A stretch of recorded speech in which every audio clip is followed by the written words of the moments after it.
Timeless Assassin by author Raj_Shah_7152 Chapter 451-475.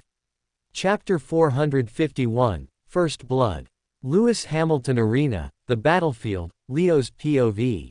Once Vare activated parallel processing and began fighting fire with fire, Leo once again found himself being pushed onto the back foot, as he realized with growing dread that he no longer had the means to take this fight head-on.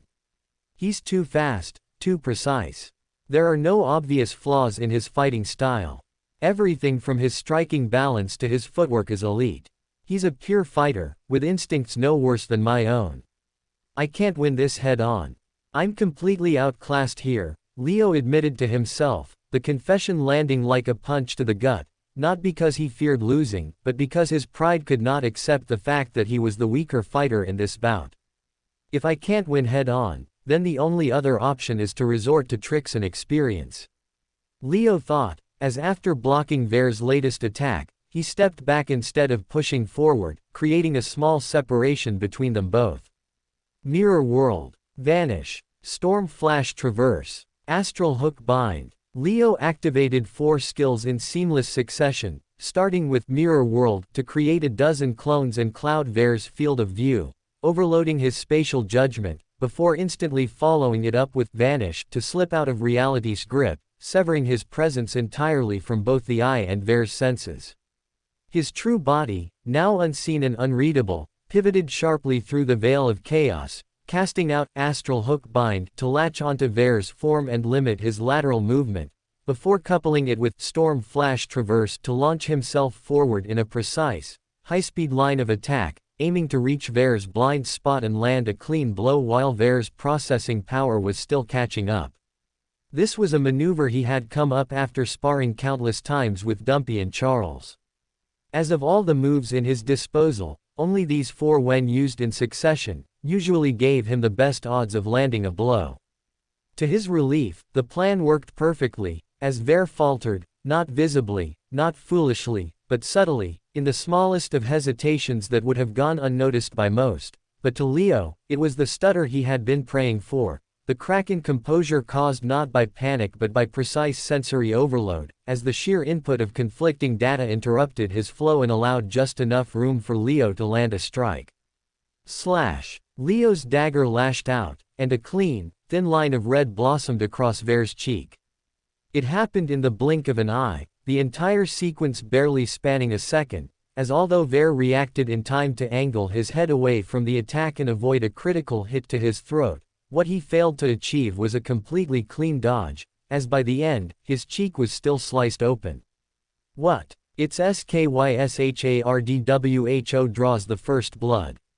Dana's voice cracked over the stadium speakers, incredulous and struggling to reconcile the outcome with what had seemed like a completely one-sided affair only moments earlier.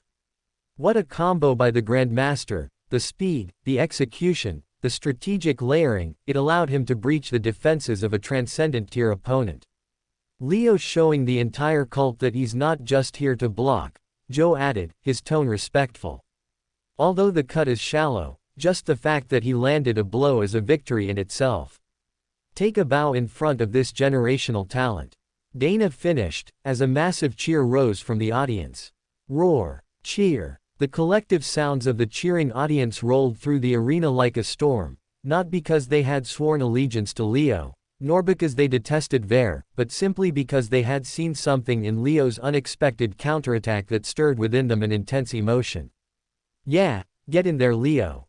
Show him why the elders nominated you. You can do this. You can take him down. Don't lose hope. We are with you. The crowd began to cheer Leo, as although they did not have any particular bias towards him, just the fact that he was the weaker fighter and the underdog in this fight, managed to bring him more support than Vare. After seeing him struggle, many in the audience began to self-project, as they placed themselves in Leo's shoes and began to pray that he overcame the odds and wrote a success story for the ages. They didn't know why they felt this unsaid connection with Leo. But they simply did, as what started as a fairly neutral crowd, slowly stirred towards Leo now with every passing second. Ha, ha ha ha ha, Ver chuckled when he touched the red of his own blood, as he refused to believe that he had been cut by a weaker fighter. What a sneaky little trick. I did not expect you to be such a rat, cuz. You fight like a scared bitch. Ver retorted, as he grabbed the handle of his one-handed sword tightly with both hands and began channeling an incredible amount of mana through his body. You did well to injure me, but unfortunately for you, this shallow cut has taken away any hope of mercy that you may have received from me, as from this moment onwards I'm truly aiming to split your body in two, Ver declared, as the killing aura violently expanded around his body, growing from just 5 feet wide seconds ago, to 15 feet wide now, as Leo felt the cold pressure of Ver's killing intent press down on his skin. Do it. Unleash your strongest move and waste tons of mana. I can block it no problem, Leo thought internally, as having full faith in the strength of his necklace and his defensive move, Celestial Veil, he did not interrupt Ver while he gathered his power, and instead simply braced for impact. Letting me gather my strength. That's a big fucking mistake, Ver said coldly, as a breath later, he exploded forward with blinding speed, unleashing his most powerful attack, the Final Slash. Chapter 452, Is That Even Legal? Lewis Hamilton Arena, the battlefield, Leo's POV. Boom. The instant Ver vanished, Leo's heart skipped a beat. The very air around him warped from the sheer pressure of compressed mana, as a blinding silver arc erupted toward him from the distance, tearing across the battlefield like a blade forged from the wrath of heaven itself. That's it, he's using it. Final Slash. I can take this on, right? Leo questioned himself, as the attack came at him with an incredible strength that he did not expect from an opponent only a single tier higher than him. Celestial Veil. Leo's fingers clenched instinctively, as his breath sharpened. An invisible shimmer flared to life around his body, forming a dome of translucent armor that glowed with powerful energy. Kaboom! The moment Ver's slash connected, the impact was deafening. The entire arena shook as Leo was consumed in a silvery storm, the crowd gasping as dust and debris kicked up around the epicenter of the collision. His celestial veil held strong at first, its radiant surface absorbing the brunt of the energy with an almost arrogant confidence. But then, fractures began to form. Tiny at first, hairline, splinter thin, then wider, and wider, and wider still. Well fuck, this is undoubtedly the strongest attack I've ever faced. Leo gritted his teeth as his knees bent under the pressure. The barrier won't hold. Shatter. The barrier exploded in a brilliant burst of energy, shards of mana scattering in every direction like broken glass, as the lingering edge of Final Slash surged forward, hungry and unrelenting. From across the field, Ver's eyes gleamed. He saw the shield break. He saw Leo defenseless. He saw victory. His lips curled with manic excitement. It's over. As above the arena, in the VIP stands, the fourth elder also mirrored the same emotion.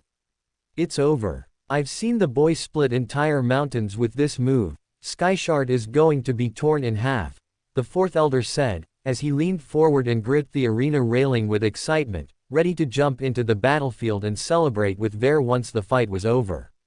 Only to be stunned, when the silver light did not pierce Leo's chest. As at that moment, his smile froze. Somehow, Ver's most powerful attack did not slice open Leo's skull or sever his limbs. Instead, clang! A flash of white light rippled across Leo's collarbone as his indestructible necklace reacted, activating its hidden function. The necklace cast a hardened shield of indestructible metal around his upper torso like a second skin, as despite the attack's best efforts, it failed to penetrate through the divine metal. In the end, the remnant wave of Final Slash was stopped dead in its tracks, unable to land a scratch on Leo, nor form a dent in his armor. Dot. Dot. Dot. The dust slowly settled. The light dimmed. The audience sat frozen in stunned disbelief. Ver blinked twice, confusion blooming across his face as the weight of the scene fully sank in. No, that's not, you shouldn't be.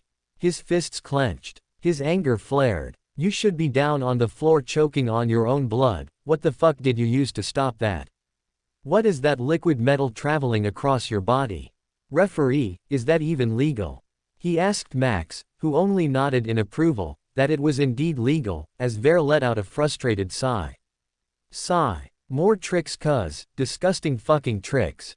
I had nothing against you coming into this fight, but I can't help but hate the way you fight, Ver said, as Leo didn't answer immediately. He just exhaled. His skin was drenched in sweat. His arms ached. His knees still shook from absorbing the brunt of the attack, but he was alive, and still very much in this fight.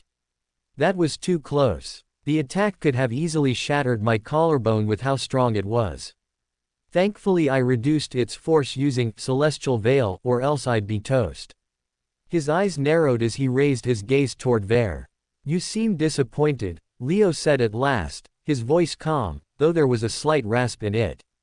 But they seem to love it, he said, as he pointed towards the crowd, who erupted in cheers. Uproar. The shockwave of noise slammed into the stadium walls, louder than before, as thousands of spectators jumped to their feet, shouting in disbelief and awe. Way to go Skyshard. What a fight. More. Show us more. How did Skyshard block that move? Even the commentators were at a loss.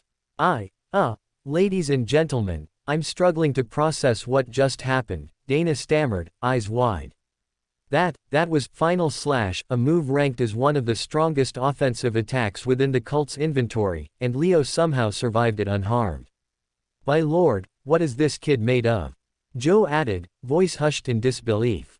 Ver stared at Leo with wide, bloodshot eyes, his breathing ragged, heart pounding like a war drum.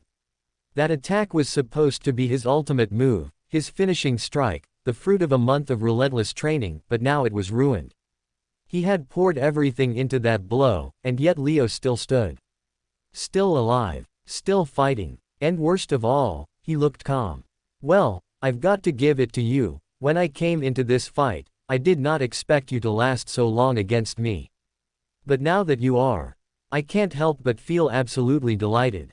Ha ha ha, this is how it's supposed to be. Come on cuz, show me what else you got. Ver said, as he clapped his chest with his free hand and encouraged Leo to keep pulling such moves. A weaker-willed opponent would have mentally crumbled when facing an opponent as frustrating as Leo. However, Ver was not a weak man. Arrogant as he wasn't a coward, nor someone that shied away from a fight, and hence when Leo proved to be a worthy opponent, he was the first one to be glad. Chapter 453, A Risky Choice. This match between Aegon Ver and Leo Skyshard is heating up nicely now. Both candidates are showing the entire cult as to why they're worthy of becoming the next dragon. However, unfortunately, only one of them can, Joe said, as once the tempo of the match cooled down slightly, he took the opportunity to remind the audience of the stakes that this bout carried. Nobody expected Leo Skyshard to come this far. However, now that he's here, nobody knows what to expect of him anymore. The guy is truly full of surprises. Dana added, as the action resumed between Leo and Ver once more. Clang, clang, clang. Ver pressed forward with utmost focus now, no longer daring to underestimate Leo or attempting to end the fight prematurely, as he finally began to approach this bout with the seriousness it truly deserved. His breathing had grown slightly ragged, and while it did not drastically affect his speed or power, having just unleashed the final slash, he still felt the subtle after effects of that move lingering within his body, which made it slightly harder for him to move fluidly. On the other side, Leo understood that despite the handful of small victories he'd carved out during the battle, he was once again back at square zero. When it came to pure combat skill and the ability to push Ver back through sheer class, he simply did not possess the strength required to pull that off. And so, before long, he found himself once again being driven onto the back foot, with Ver growing increasingly closer to landing a clean cut. I can't use that same combination again. Ver will read right through it. And I don't have any other synergy-based combinations that worked consistently against fighters like Charles or Dumpy. There are a few things I can try, but they're nothing more than desperate shots in the dark, with success probabilities lower than 15%, Leo analyzed, as his heart began to pound harder in his chest. He was approaching his limit, nearing the edge of his composure, standing at the precipice of a critical decision. At this point, he could either continue fighting as he was, relying on his necklace to bolster his defense, while mixing up his attack patterns and throwing in the occasional odd combination of skills to push Ver back.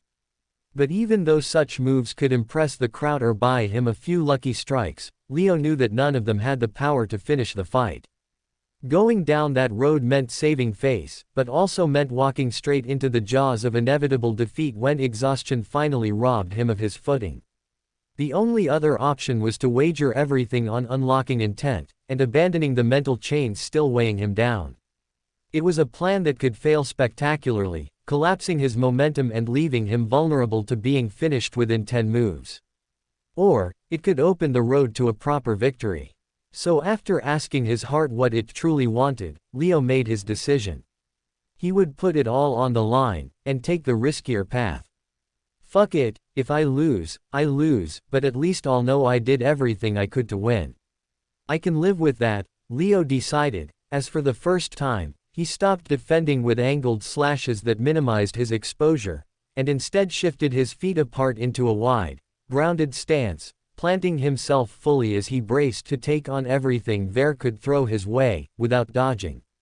Clang, clang, slash. Almost immediately within 3 seconds of him opening up his stance, he received the first cut of the fight on his left forearm, as a thin slice tore his skin just beside his arm guard. Clang, clang, push. Leo staggered backwards, unable to hold onto his balance, as he left himself quite vulnerable to an aggressive Ver who suddenly smelled blood. Come on, Leo thought internally, as he prayed for the faint wisps of red connecting him to Ver to finally take a permanent form, as the battle raged on around him at a pace where his reactions could barely keep up. Slash. Another cut, this time across his right thigh, not deep enough to hinder movement, but sharp enough to sting, as warmth trickled down his leg in a slow, mocking drip. Clang. Leo gritted his teeth, barely raising his blade in time to catch Ver's follow-up, the sheer weight behind the strike pushing him back another step, his footing disrupted, his balance frayed. Come on, damn it, come on. He could see them, those elusive threads of crimson, flickering faintly like smoke on the edge of his vision, trailing from Ver's body, connecting back toward his own like unfinished sketches yearning for clarity. But they refused to solidify. They danced just out of reach, taunting him. I'm close. I know I am. The strands are forming, they just won't stay. Why? What am I missing? Block. His left shoulder seared with pain as Ver's blade collided against the indestructible necklace. Naturally, it failed to cut through, however, the sheer force of the strike still sent a shockwave down his body that was very painful to bear. Gah. Despite the pain, he neither screamed nor grunted. He just held his ground, body swaying but never falling, never retreating, as his breathing grew heavier, chest rising and falling like a bellows wheezing against the heat of war. Can't dodge. Can't back off. That's not how I will unlock intent. I need to face it head on. Feel it. Embrace it. That's the only way I can break through. He stared ahead at Ver, who now looked equal parts excited and cautious, his blows landing, his cuts drawing blood, but there was something about the glimmer in Leo's eyes that told him that this was far from over. Clang, clang. Leo's hands trembled slightly with each parry, not from fear, but from strain. Every clash chipped away at his physical limits, but every moment of observing the red brought him closer and closer to unlocking intent. Until at one moment, just for a second, he saw it. The red wisp solidified into a line for the briefest of moments, before disappearing again, as he saw the exact trajectory at which Ver's next attack was going to land, with 100% accuracy. Clang. Leo managed to block the move accurately thanks to that read, as a shiver of excitement ran down his spine. I saw it. Just now. I think I saw it for the first time. Leo thought excitedly, however, his excitement was short-lived, as in the very next moment, he picked up his first major injury. Slash. A clean gash opened up along his ribs, making him reel slightly, but his eyes never left Ver's weapon. Again. Keep going. Come at me with all you have. Come on Ver, help me unlock intent for once and for all. The pain no longer mattered. Each cut, Each strike, each second of agony only narrowed the distance between his body and something far deeper. Something unattainable for common prodigies. A truth beyond skill. A perception that could bend the rules of the battlefield. I don't want to beat him by luck. I want to cut him down because my blade is stronger. I want him to know it. I want everyone watching to know it. I want to show the whole universe that I'm not in the same league as the common prodigies like Ver. I want them to know that I am the boss. Leo thought, as his desire to break through now burnt brighter than ever before. Chapter 454, The Realm Beyond. Lewis Hamilton Arena, the commentator's box. Both Dana and Joe watched the fight unfold with such unwavering focus that, for a brief moment, they forgot they weren't just spectators, but professionals with a duty to narrate the bout. The tide seems to have turned again, Joe. Skyshard looks like he's run out of tricks, and Ver's dishing out steady damage now, Dana observed, his tone laced with a mix of concern and admiration. Absolutely, Dana. That last slash Skyshard took was brutal. No way that doesn't affect his movement, whether he wants to show it or not, Joe added, as both commentators leaned forward, eyes locked on the clash below, their usual banter momentarily replaced by silent intensity. The two of them realized that their voice was only a distraction now. And hence they spoke sparingly.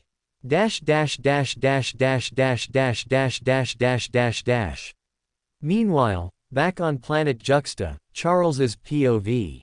Groans echoed through the mess hall as the soldiers stationed around Monarch Charles slammed fists on tables or cursed under their breaths, visibly agitated by the shift in momentum onscreen. Damn it, he's taking too many hits. Why isn't he dodging? What's that kid doing? Skyshard's gonna get himself killed at this rate. Their frustration filled the air, heavy and impatient, as dozens of eyes remained glued to the central TV screen where Leo struggled big time under Ver's relentless assault. But while everyone else in the room looked dejected, Charles was not.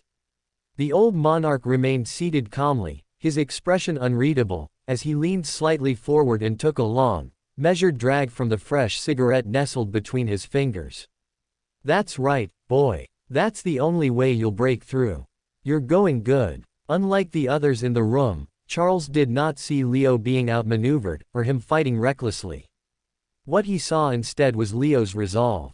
As he figured out exactly what Leo was up to. Where others saw a desperate youth cornered by a stronger opponent, Charles saw a warrior walking the edge of death, not because he had no choice, but because he chose to. And he respected that more than anything. You've already won the contest of balls. To willingly force a breakthrough while dancing on the edge of defeat, that takes a kind of courage most fighters never find in their lifetime. You've already proven you've got bigger balls than most, kid. He tapped ash from the tip of his cigarette, eyes still fixed on the TV screen as a faint smile tugged at the edge of his lips. Now it's only a question of whether or not the heavens choose to reward you for your courage, or punish you for your ambition.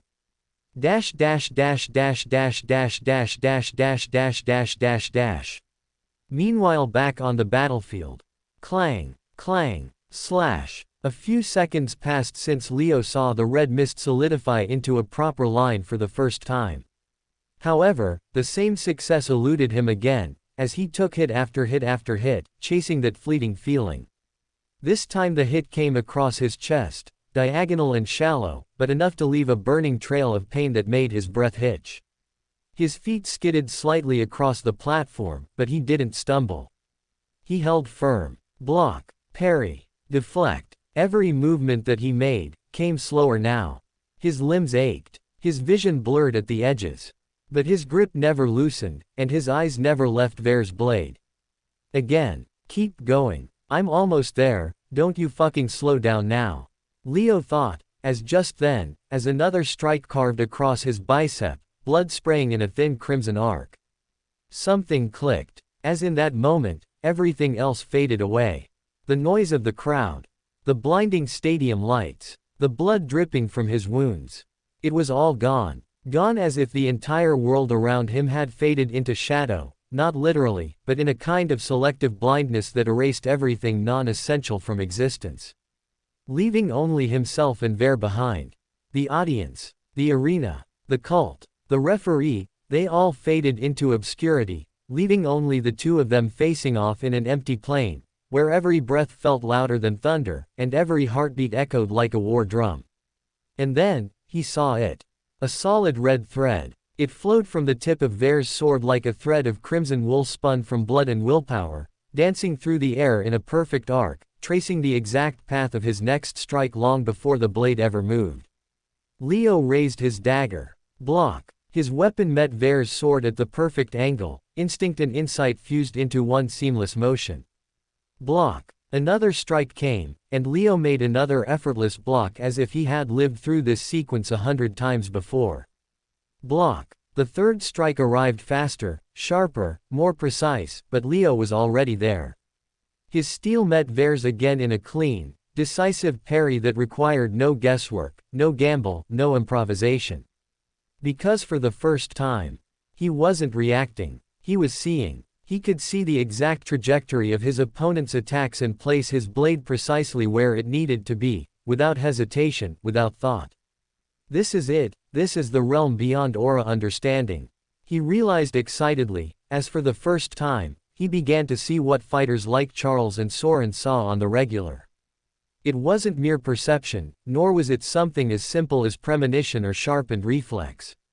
It was something deeper. A raw, unfiltered connection to the very will behind each strike, as Leo no longer needed to read the twitches in Ver's muscles, or the tension in his grip.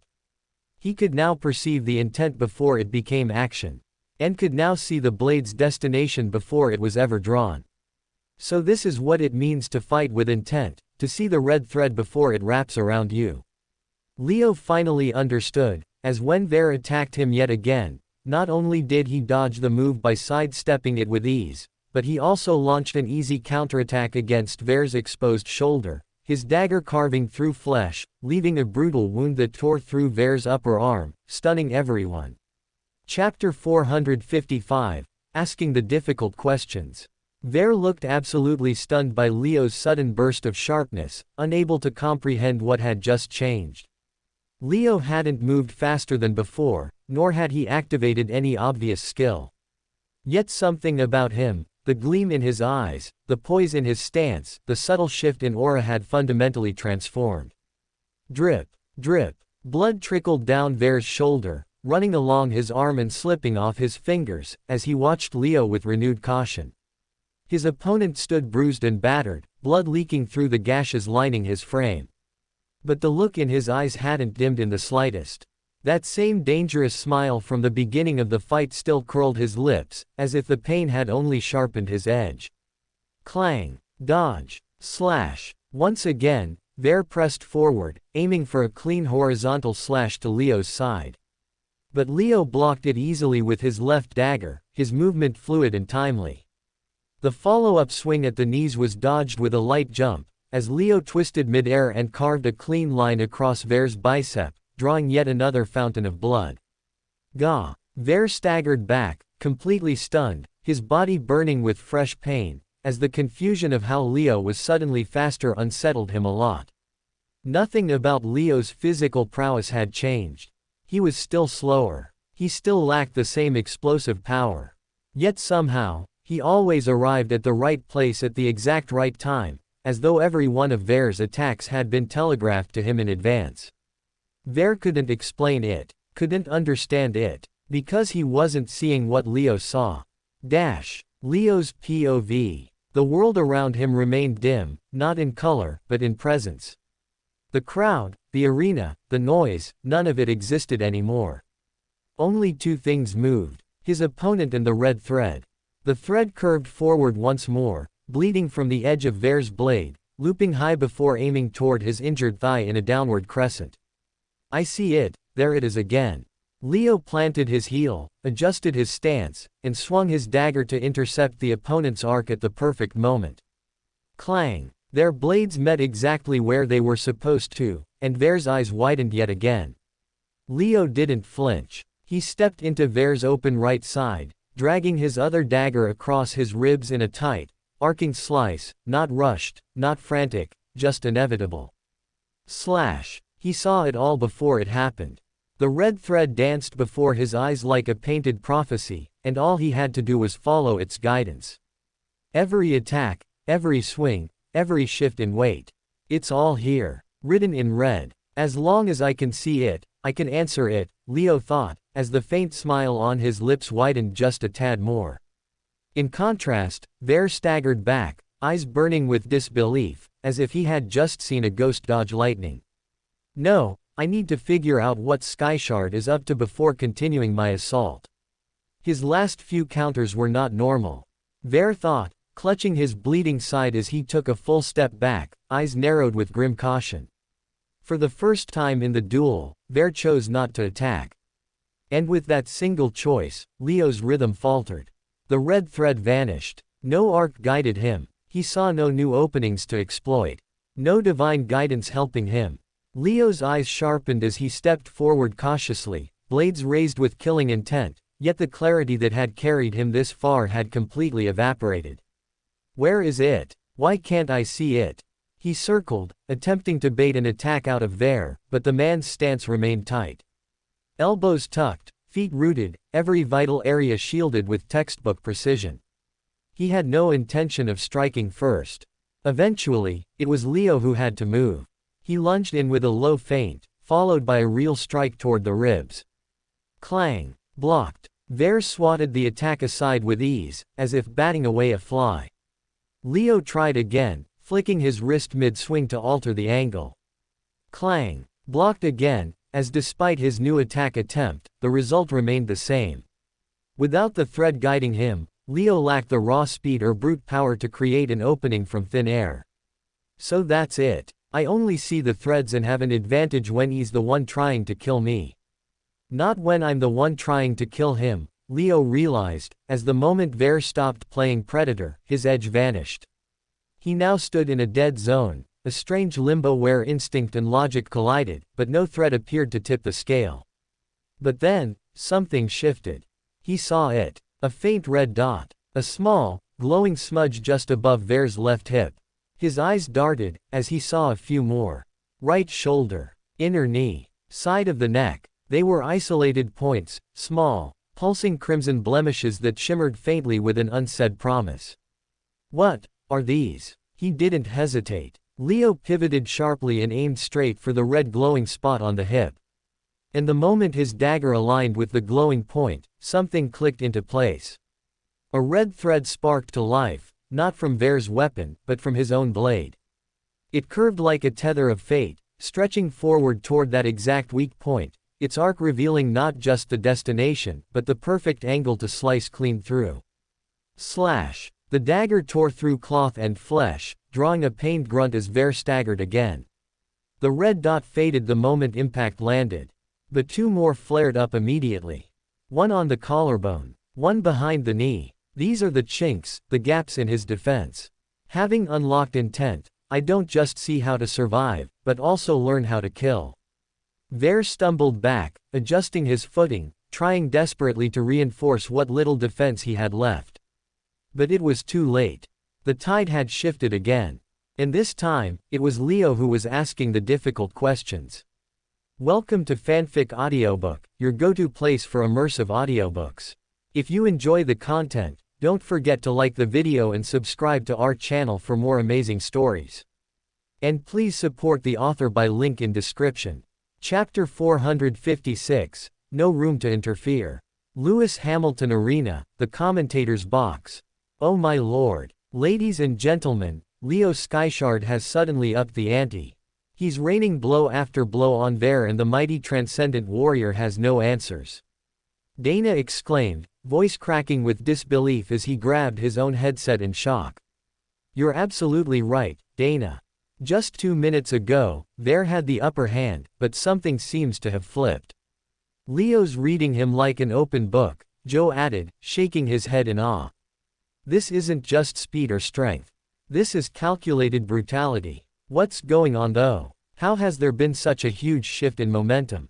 In all my years commentating fights, I've never quite seen anything like this and I can't understand what's going on. Do you have any idea, Joe? Dana asked, as Joe simply shrugged his shoulders in response. I'm just as clueless as you are, Dana.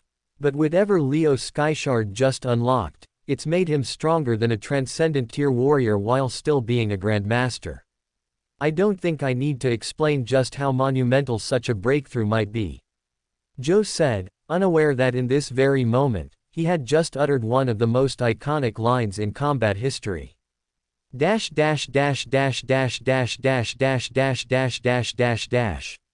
Meanwhile on the battlefield, clang, slash, step, cut. Leo moved with an unnerving rhythm, weaving between Vare's sluggish defenses with eyes that saw more than simple motion. After every few clashes, a new glowing red dot flared up on Vare's body, and every time it did, Leo attacked it without delay. Slash. Just like the red line showed him, Leo followed the path it outlined precisely, twisting at his waist, rolling his wrist, bending his elbow in a way that looked too relaxed for combat. Yet the moment Vare went to block the wrong part of his body, Leo straightened sharply and delivered the attack to the exposed area. Slash. A brutal cut to Vare's tricep drew a lot of blood. Swipe. Another hit to the ribcage left Vare gasping for air. Stab. A third attack, this time to the collarbone. A perfect thrust, which left the transcendent warrior reeling backwards as his left arm momentarily lost feeling. Clang. Vare tried to hold, as he desperately parried a strike to the throat, dodging a dagger aimed at his thigh, and even managing to land a backhanded swipe that forced Leo to retreat half a step. But it wasn't enough. Leo's eyes remained sharp, focused not on Vare's blade or footwork, but on the red.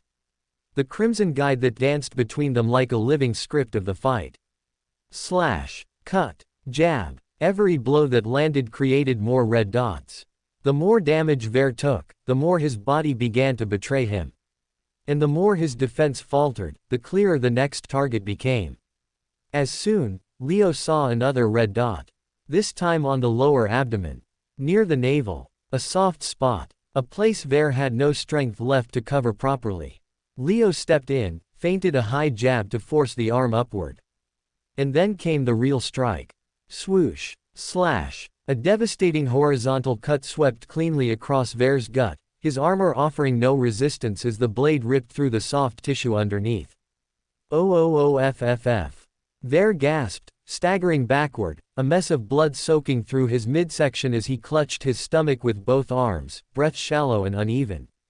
My God. Leo just sliced him open. Dana shouted. That's it. That's a clean hit to the core.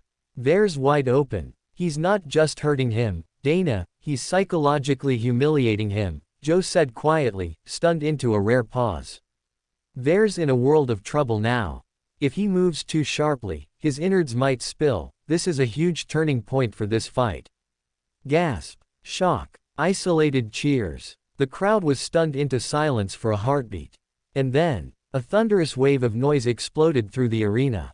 Cheers, gasps, screams. Even cries of disbelief. He got him. That's it. That's a fatal cut. No way. Vare might really lose this fight.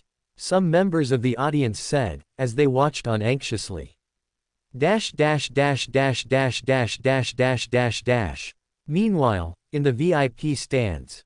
The fourth elder gripped the armrests of his chair so tightly that the veins in his forearms bulged through his robes. His eyes were wide, his jaw slightly slack, as he stared at the blood-soaked figure of Vare staggering across the battlefield, barely upright, clutching his stomach like a man trying to barely hold himself together. No. No no no. This wasn't how this was supposed to go, he muttered under his breath, his voice too soft to be heard over the roaring crowd, but loud enough for the dread to echo inside his skull. He shifted in his seat, legs jittering, eyes scanning the crowd as if searching for someone, anyone, who might confirm this was just a nightmare and not the slow-motion implosion of his entire political career. How is he losing? Vare is a transcendent. He was supposed to crush Skyshard in under 5 moves. His heart pounded, not for the sake of Vare probably not becoming dragon, but for self-preservation. The entire foundation of his political relevance depended on the outcome of this fight. And if Vare lost, he would be done. Is this fight rigged? Did someone interfere? Was Leo Skyshard hiding this level of power the whole time? No. No, it doesn't make sense. This is impossible. His eyes darted toward the edge of the battlefield where Soren sat. The great god watched the action unfold with a calm expression, as the fourth elder's hands twitched with anxiety. He had a fleeting thought, a desperate whisper from the back of his panicked mind. Stop the fight. Jump in. Call foul. Disqualify the brat. Do something. Anything. But the moment his eyes returned to Soren, that thought died a quiet death. He slumped back into his seat, the illusion of control ripped from him like a curtain caught in a storm. There would be no interference. Not while Soren was present. Not unless he wanted to die before he ever touched ground. And so, all he could do, like everyone else in the stadium, was watch the inevitable unfold, hands trembling, throat dry, as the boy he had thought of so lightly, now methodically dismantled his champion. Chapter 457, Choice. Ver had never felt as helpless in his entire life as he did in this moment, standing across from Leo. Almost every inch of his body throbbed with pain, each movement making it worse, especially the sudden ones to dodge or launch a counter-attack that sent sharp jolts shooting through his limbs. I can't move my left arm at all. Everything from the shoulder down feels completely numb, he realized, gritting his teeth as he tried once more to lift it. But with his shoulder, bicep, and tricep all severely damaged, the arm hung uselessly by his side. The only thing he could manage to do with it was to wrap it around his gut, holding tight to keep more blood from spilling out. I'm on the cusp of losing this fight. I'm bleeding far too much, and if I don't end this within the next 2 minutes, I'll start blacking out from blood loss, Ver calculated, sharp and clinical even as his body trembled. As despite the agony, despite the odds, he didn't lose his composure or his will to fight. You got some serious moves, cuz. Guess you're not just a coward after all, Ver muttered with a faint smile as he pointed his sword at Leo, his legs shaky but his spirit unyielding. Well, you're not too bad yourself, cousin, but unfortunately for you, there can be only one winner here today, and that's going to be me, Leo said, his voice calm but resolute, each word carrying the weight of finality, as he stepped forward yet again. Shuffle. Ver adjusted his footing, lifting his blade as best he could with just his right arm, the left still clutched tight to his torn gut, as Leo gave him no time to brace. Clang! A precise flick of the wrist knocked Ver's guard wide, as with his stomach sliced open, he failed to reposition himself in a good enough angle to completely avoid the next blow. Slash! A swift cut across his right forearm followed, that although not deep enough to sever the arm completely, was still sharp enough to rupture nerves. Gah! Ver grunted and stumbled as the sword slipped slightly in his grip. Leo advanced again, carving a diagonal strike that forced Ver to lift his blade to defend. However, with his right forearm now hurting so bad, he couldn't hold on against Leo's strength. Crack! The collision sent shockwaves up Ver's right arm, as the blade tumbled from his hand and clattered onto the arena floor, leaving him completely disarmed and without any means to defend himself. Swoosh! Leo didn't stop, as despite Ver being completely defenseless, he still went forwards and sliced cleanly behind Ver's knees, forcefully bringing him down. Thud! Ver collapsed, both legs buckling beneath him as he crashed to the ground, landing in a bloodied heap, his arms trembling and body quivering from exhaustion and defeat, while Leo stood over him with a complicated expression etched across his face.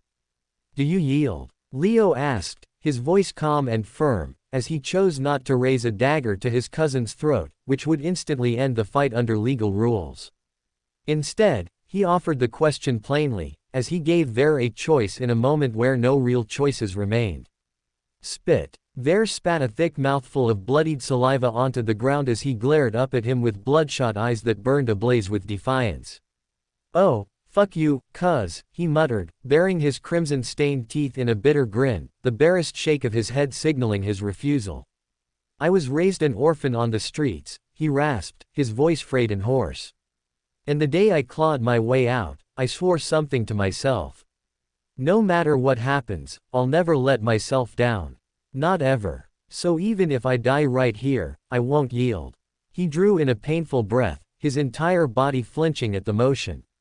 So go ahead. Kill me if you want, cuz. But I'd rather die on my feet than live with surrender. Leo said nothing. He just stood there, watching. His hand hovered inches from the dagger at his waist. One move, one light tap against Ver's throat, and the match would be over. Under Universal Circuit rules, a clean gesture like that would count as complete incapacitation and seal the victory.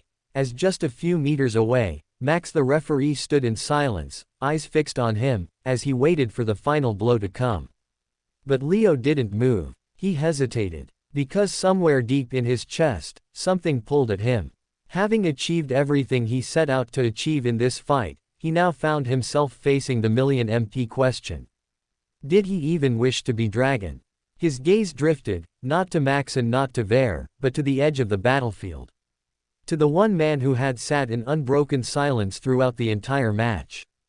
Soren. The old god watched from his seat, fingers interlaced beneath his chin, observing the scene with an expression that was neither judgmental nor approving, only faintly amused. His eyes met Leo's, calm and piercing, as though he too was waiting to see what the boy would choose. Why are you even here to watch this fight? Leo asked, his voice quiet, not loud enough for the audience but not whispered either, as he turned his eyes skyward, searching the heavens for answers to the conflict now stirring in his heart.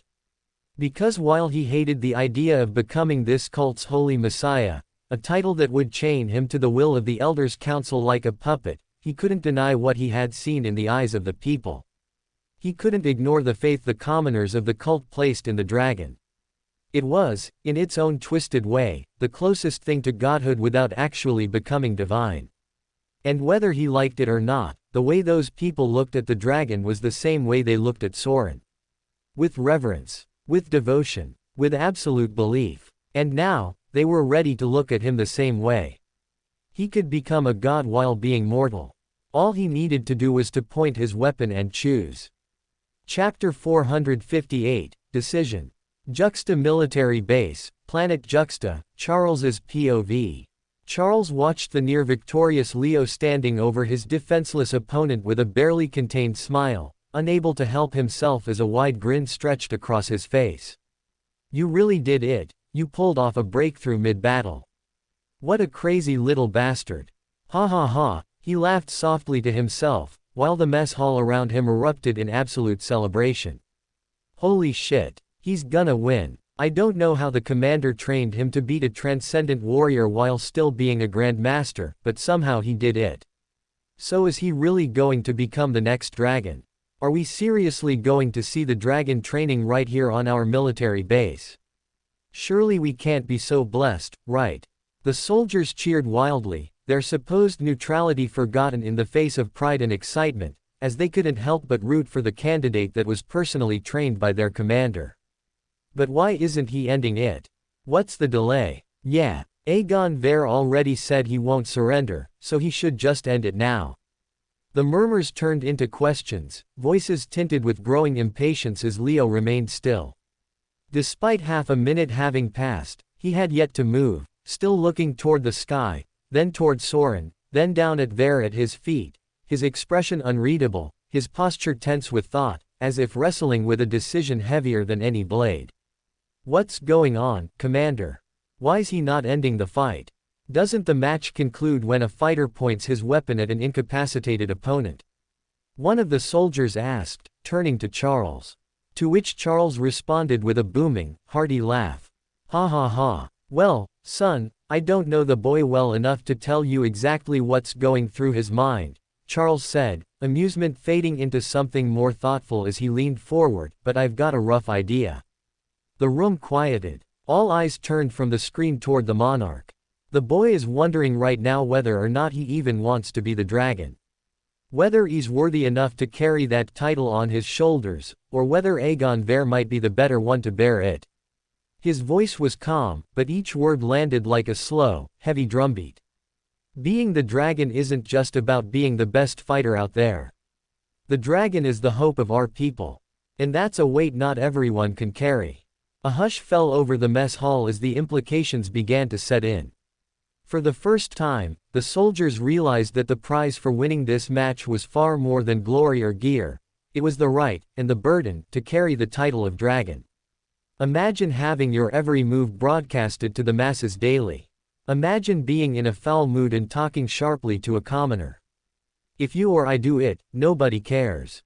But if the dragon does it, the one on the receiving end of the lashing might break down completely. Maybe even take their own life. Maybe get shunned by society forever. He paused, letting the weight of that truth settle in. The dragon needs to live his life like a saint. Not just in the open, but also behind closed doors, with the spotlight always on him. And that's not as easy as it sounds. He looked out at the crowd of wide-eyed soldiers. Having the bloodline of the timeless assassin means nothing in that role. That blood doesn't turn a man into a saint. It doesn't cleanse his sins or purify his soul. Dragons are still human. They have emotions, doubts, regrets. But they're treated like gods who can do no wrong. He folded his arms, nodding slowly. So naturally, like any good dragon would. The boy is wondering if he's ready to take on that challenge. Or whether deep down, he finds himself too lacking to bear it. A long silence followed his words, as the weight of what Leo was grappling with sank deep into the bones of every man in the room. It wasn't a small choice. Not when the title came with the power to change the cult, and the responsibility to carry it without breaking. Not when, in the depths of one's soul, you weren't sure you were the right one for the job. Back inside the Lewis Hamilton Arena. A full minute had passed since Leo had asked Ver to surrender, and in that time, he had not moved an inch. What are you waiting for? Still debating whether to kill me or spare me? Let me make that choice easy for you. You'd better kill me, because you know I'm coming for that rematch otherwise, and next time, I won't show you the same mercy, Ver growled, his voice hoarse but unyielding, even as his body refused to obey his commands, limbs twitching with effort but devoid of strength. Yet Leo said nothing. He remained quiet, staring up at the sky, his chest rising and falling with slow, heavy breaths. Murmurs. Ruckus. The crowd stirred with impatience, growing restless with every second that passed. The longer Leo delayed, the more the commoners fidgeted in their seats, unable to hold back their desire to see the next dragon being crowned. But despite the growing wave of pressure from the thousands watching, Leo did not rush. He stayed still, taking his time to be certain, to make a decision he could live with. You can end the fight just by pointing your weapon at Ver's neck. There's no need to kill him if that's what's holding you back, Max offered gently, stepping a little closer as his tone tried to nudge Leo toward resolution. Leo turned to face him and smiled, calm and clear, then gave a soft shake of his head. Ref, I think I've made my choice, he said quietly, as the haze of uncertainty in his gaze disappeared, replaced by the sharp, unwavering glint that usually accompanied him. Thud, thud. The sound echoed loudly through the chaotic arena as Leo let both daggers slip from his hands, the twin blades clattering against the arena floor beneath him. Then, with both arms raised high toward the sky, he spoke. I surrender. His voice rang out, firm and resolute. And for a moment, the entire arena froze, locked in absolute disbelief at what they were witnessing. Thousands of voices stilled, eyes widened, mouths hung open, none able to process what had just unfolded. A Grandmaster had just defeated a transcendent, clawed his way to an impossible victory, stood at the doorstep of becoming dragon, and had then chosen to walk away. Not out of fear, not out of doubt, but out of choice, out of clarity, out of rebellion against a destiny he refused to be shackled by. As his decision stunned everyone. I'm sorry, I don't think I heard you properly. What did you say? Max asked, as both him and Ver looked at Leo with their eyes wide in disbelief. And once again, Leo let out a long sigh, this time making eye contact with Soren, as he said. I surrender, Aegon Ver is the winner of this fight. Chapter 459, Not Your Place to Decide. Lewis Hamilton Arena, Leo's POV. Leo continued to stare into Soren's eyes after making his decision, as the great god returned the gaze with a calm, unreadable expression. Leo had considered countless factors before making this choice, but in the end, he walked away from becoming the dragon not because of the political complications or the power struggles that came with the role, but because deep down, he simply did not feel comfortable in his own skin taking it on. By nature, he was a man driven by freedom, someone who moved on his own terms, acted on his own whims, and answered only to himself. The idea of living a life devoted to serving others felt alien to who he was. He recognized that he was far too selfish to care deeply for anyone outside his family, and in his heart, he truly believed that the commoners of the cult deserved better. For all their faith, their reverence, and their unwavering devotion, they deserved a dragon who could love them with equal intensity. Someone who would carry their hopes and burdens as his own. And Leo just could not see that man in his reflection. So in the end, because he felt a genuine ache in his chest at the thought of accepting a mantle he knew he could not wear with honesty, he made the only choice that felt right. He let it go. Well, Joe, are my ears ringing, or did Leo Skyshard really say that he surrenders? Dana asked, his voice laced with genuine confusion as he turned to his company commentator, wondering if he was dreaming. No, your ears aren't ringing, Dana. Leo really did just say he surrenders, but why? Why would he do that when he's just one step away from becoming the dragon? Joe responded, equally baffled, as both commentators struggled to comprehend what was happening. Murmurs. Chaos. The murmurs in the arena started out soft, confused whispers passed from one stunned spectator to another, but soon swelled into full-blown pandemonium as the crowd erupted, unable to make sense of Leo's decision. Winner by submission, Aegon Ver.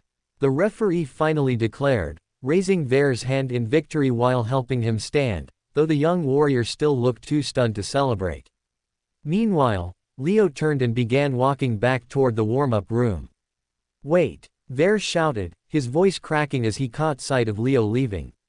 Why? Ver demanded, his tone sharp and raw. Why did you throw this away? You had me beat, so why give it up? What is this, some kind of pity? It's nothing personal, cousin, truly, Leo said, his expression calm as he shrugged with casual ease. I just don't think I'm the right person to be the next dragon. You, on the other hand, seem like someone who actually fits the role. You were raised inside the cult, shaped by its traditions, and you've lived through the hardship and struggle that define its people. You're also incredibly gifted, having broken through to the transcendent tier by age 23. And there's also the fact that you pushed me harder in this fight today than nearly anyone I've ever faced. So yeah, when I weighed the two of us, my selfish self against someone like you, it wasn't really that hard. My heart told me it should be you. Leo's voice remained steady and sincere, and as his words reached Ver, the fury in the young man's face softened, slowly replaced by disbelief and silence. Was all Ver could manage, barely more than a whisper, as once again, he found himself too stunned to speak. Ha ha ha ha ha. The fourth elder burst out laughing, clapping his hands together and wiping the sweat from his brow in pure disbelief, as relief flooded every inch of his body. Just moments before Leo made his choice, he had felt as if he was about to lose consciousness and blackout. His champion was on the cusp of losing the fight and he could already see the consequences of that loss cascading down to him. His political career that he had worked so hard to build over a lifetime was on the verge of ending once Ver lost. However, then out of nowhere, as if the heavens had decided to play a cruel joke on the universe, Leo surrendered. The fourth elder could not understand why Leo did it. He didn't care enough to ask. All that mattered to him was that his political career, his status, his power, his pride, had miraculously been saved. Whatever moral reasoning or existential crisis Leo was going through meant nothing to him. The only thing that mattered was that the right name now won the match. But before he could bask further in the absurdity of his unexpected fortune. Outrageous. The shrill boom of a furious voice shattered the air, turning heads across the arena, as the first elder pointed a finger straight towards Leo. He was seated just a few booths away, face red, veins visible, finger outstretched, as he looked ready to explode. It is not your place to decide whether you are worthy or not. That is the council's right, not yours. He roared, clenching that finger into a fist, which he slammed on the railing in front, deforming it completely. Clearly, Leo's choice had struck a deep nerve.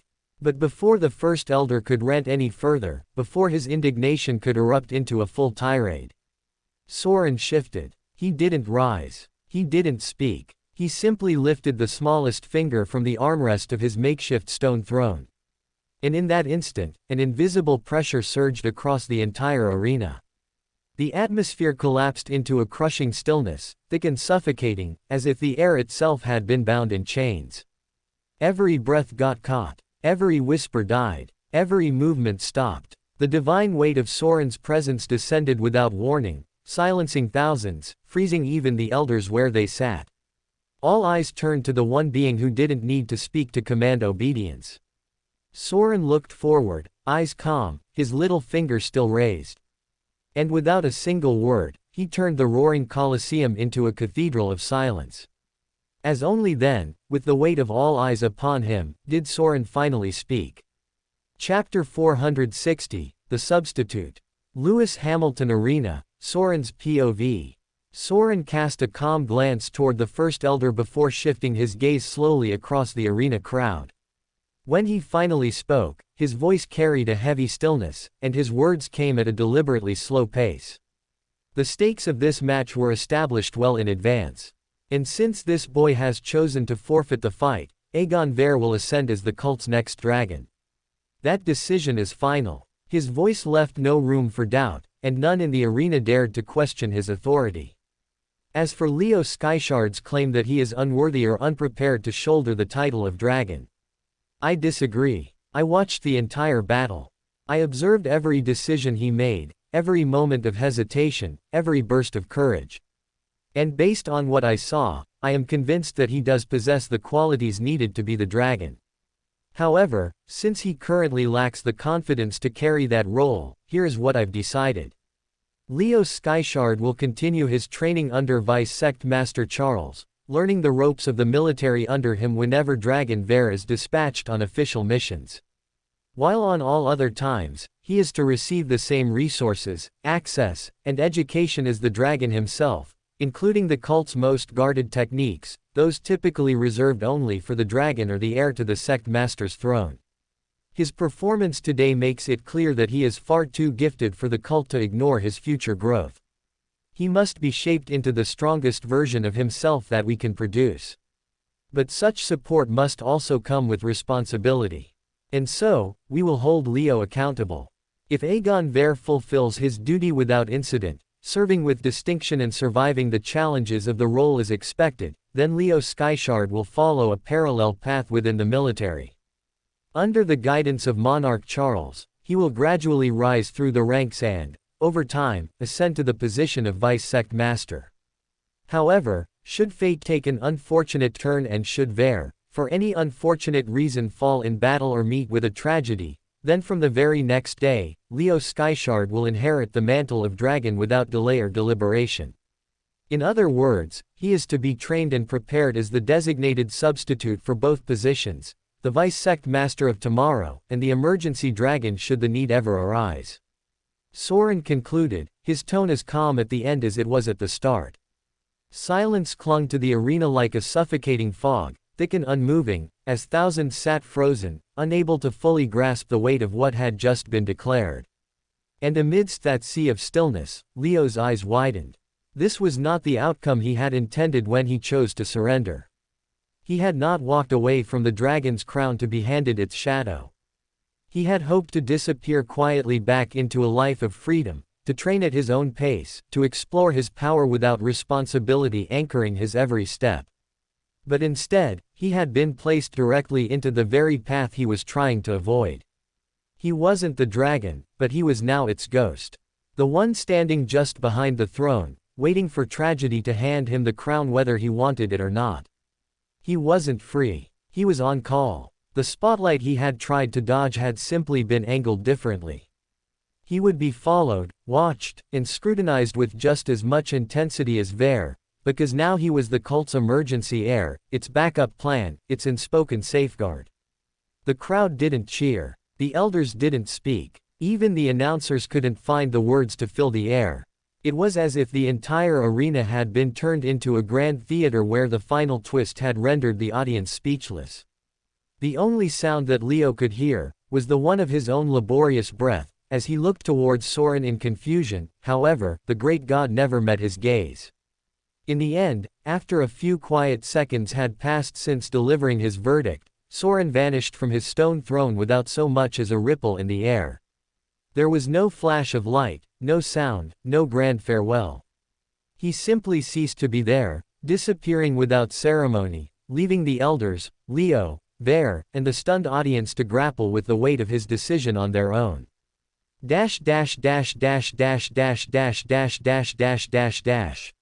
Meanwhile Charles shook his head from side to side in an extremely disappointed fashion when he saw Soren deliver his final verdict. So that's why you were there, you sly old fox. You were there to make sure that you tethered the boy to the fate of becoming dragon, whether he was destined to be one or not. Charles spoke to himself, as he lit up a cigarette in agitated disbelief. You don't care for the boy, only the cult as a whole, and while your decision is better for the cult's future. I don't like it for the sake of the boy. He's a good kid, but he's just like me. The only people who will ever truly accept him as their own are the soldiers, or civilians who understand the debt of blood. While the others will just see him as a war machine and nothing more. You should have left him with me. You should have just let him pursue a career in the military. He's safe here. He's amongst his own, in a place where they won't pray to him for miracles. But if you put him out there with his talent, then the brighter he shines the more the commoners will start to expect. He defeated a transcendent as a grandmaster. Next they'll expect him to beat a monarch as a transcendent or a demigod as a monarch, and they won't be satisfied no matter what. I don't understand you, old man, and I don't like the choice you made here today. You unnecessarily complicated the lives of both Ver and Skyshard by making the kid a substitute. Charles said, as he let out a long puff of smoke, feeling unhappy with how things turned out at the end. Chapter 461, The New Most Wanted Criminal. Lewis Hamilton Arena, warm-up room, post-match. A doctor quietly tended to Leo's injuries while, somewhere above, the grand ceremony to crown the next dragon unfolded beneath blinding lights and roaring applause. Inside the warm-up room, however, there was only silence. Neither Leo nor Dumpy uttered a word. Despite accomplishing everything he had set out to do, delivering a jaw-dropping performance and achieving a monumental breakthrough, Leo found himself adrift in quiet confusion. Soren's final decree had left him with far more questions than answers. On one hand, he couldn't deny the value of what lay ahead. The cult's secret techniques, as Charles once said, were peerless when mastered as a complete set. Learning them would undoubtedly elevate his power to unmatched heights. But on the other hand, he could not ignore the weight of the title Soren had unofficially placed upon him. The Shadow Dragon, a stand-in, a substitute, the one who would take the mantle if the real dragon were to fall. Sigh. Letting out a deep sigh, Leo leaned back against the cold metal bench, his gaze fixed on the floor as the faint echo of fireworks and fanfare from the arena stage filtered through the concrete walls. He couldn't stop the unease building in his chest. The title of Shadow Dragon was not a burden he had asked for, nor one he knew how to carry. It wasn't just the pressure of stepping in should Ver fall, it was everything that came with it. The scrutiny, the whispers, the political games that had already begun unfolding around him. He could feel the storm brewing before it had even touched down. What kind of relationship am I supposed to have with the Elders' Council now? He thought, eyes narrowing. Technically, none of them held power over him. His training would still be overseen by Charles, and Soren had given no authority to the elders to dictate his path. But that didn't mean they'd keep their distance. They would still be present, still be involved, still be assigned to educate and shape him alongside Ver, and Leo had no doubt their personal grievances would bleed into those lessons. And why wouldn't they? By walking away from the title of dragon in front of the entire cult, he hadn't just disrespected the first and 12th elders, but had spat on the faith of everyone who had placed their hopes in him. Whatever backing he had in the council was gone now.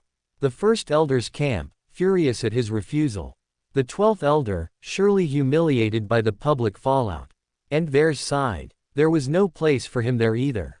As they were not his allies before today and they were not going to be his allies after today. Sigh. Leo sighed again, pressing a hand to his face as the reality settled in like ash. He had burned both bridges, cutting off the support of those who had once championed him, and alienating the faction that had opposed him. Now, he stood in the center of it all.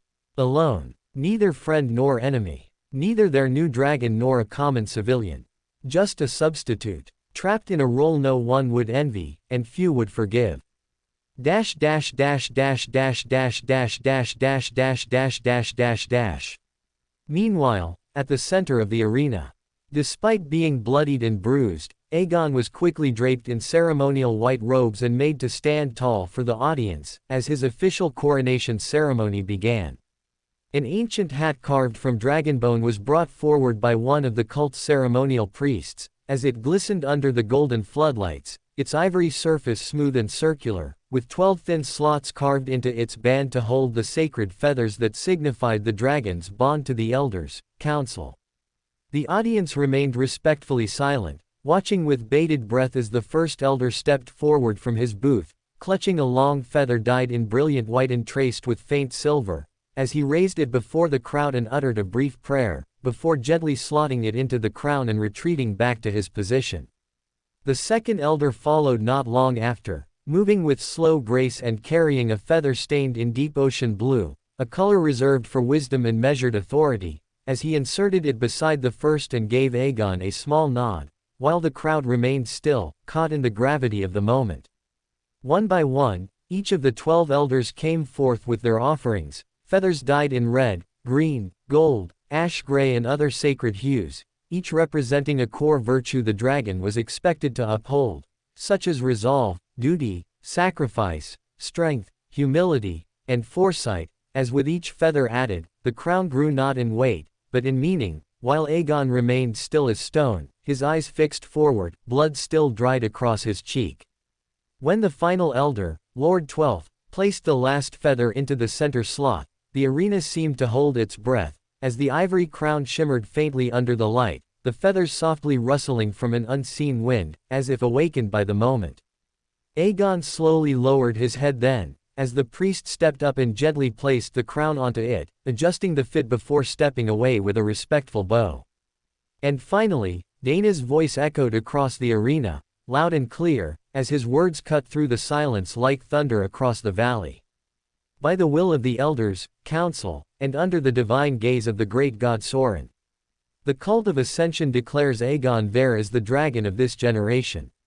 May his wings never falter. May his fire never fade, and may he bring glory to the cult, just as all those before him did. Only then did the crowd erupt into thunderous applause, cheers ringing out from every corner of the Lewis Hamilton Arena, as petals fell from the upper tiers and the arena lights blazed brighter than ever before.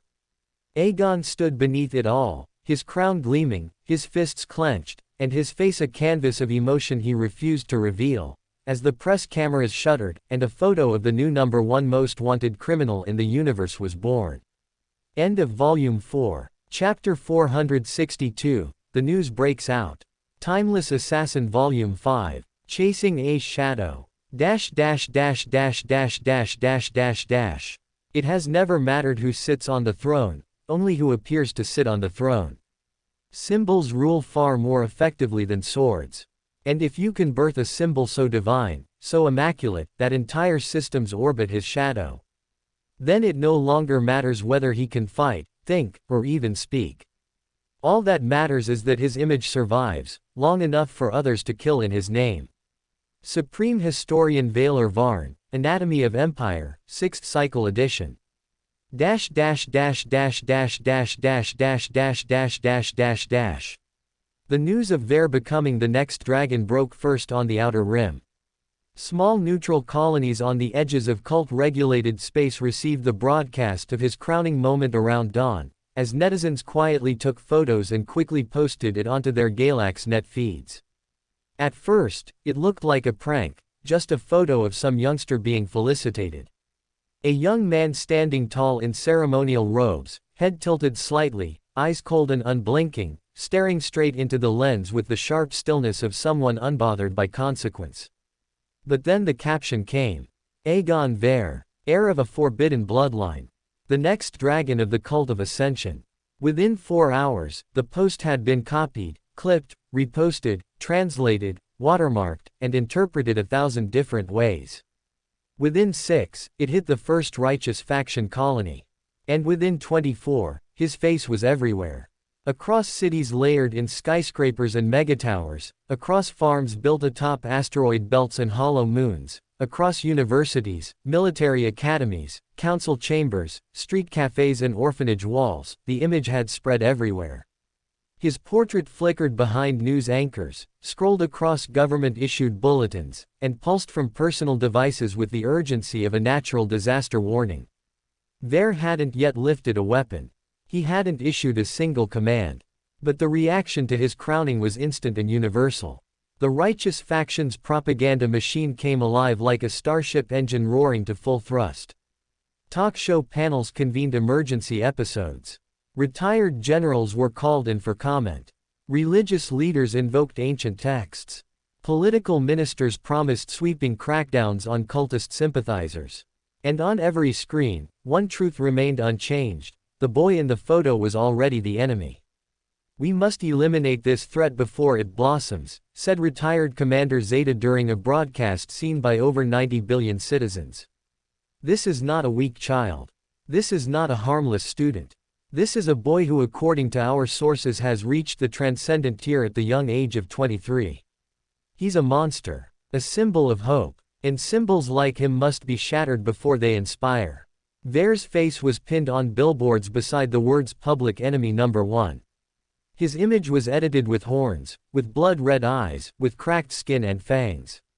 Children threw eggs and rotten tomatoes at posters taped to school walls, while others gathered in mob processions to burn effigies. Scarecrows with paper faces, set ablaze beneath the cold, inhumane skies of orbital cities. The cult had named a new dragon. And even though he had committed no crime against the righteous faction yet, even though no act of violence had been tied to his name, the verdict on his personality had already been passed. He was the villain. He was the most evil man in the universe. He was the one they were to blame when the first sparks of war ignited. "We live in dark times, man. If another dragon's been named, that means a big war's coming.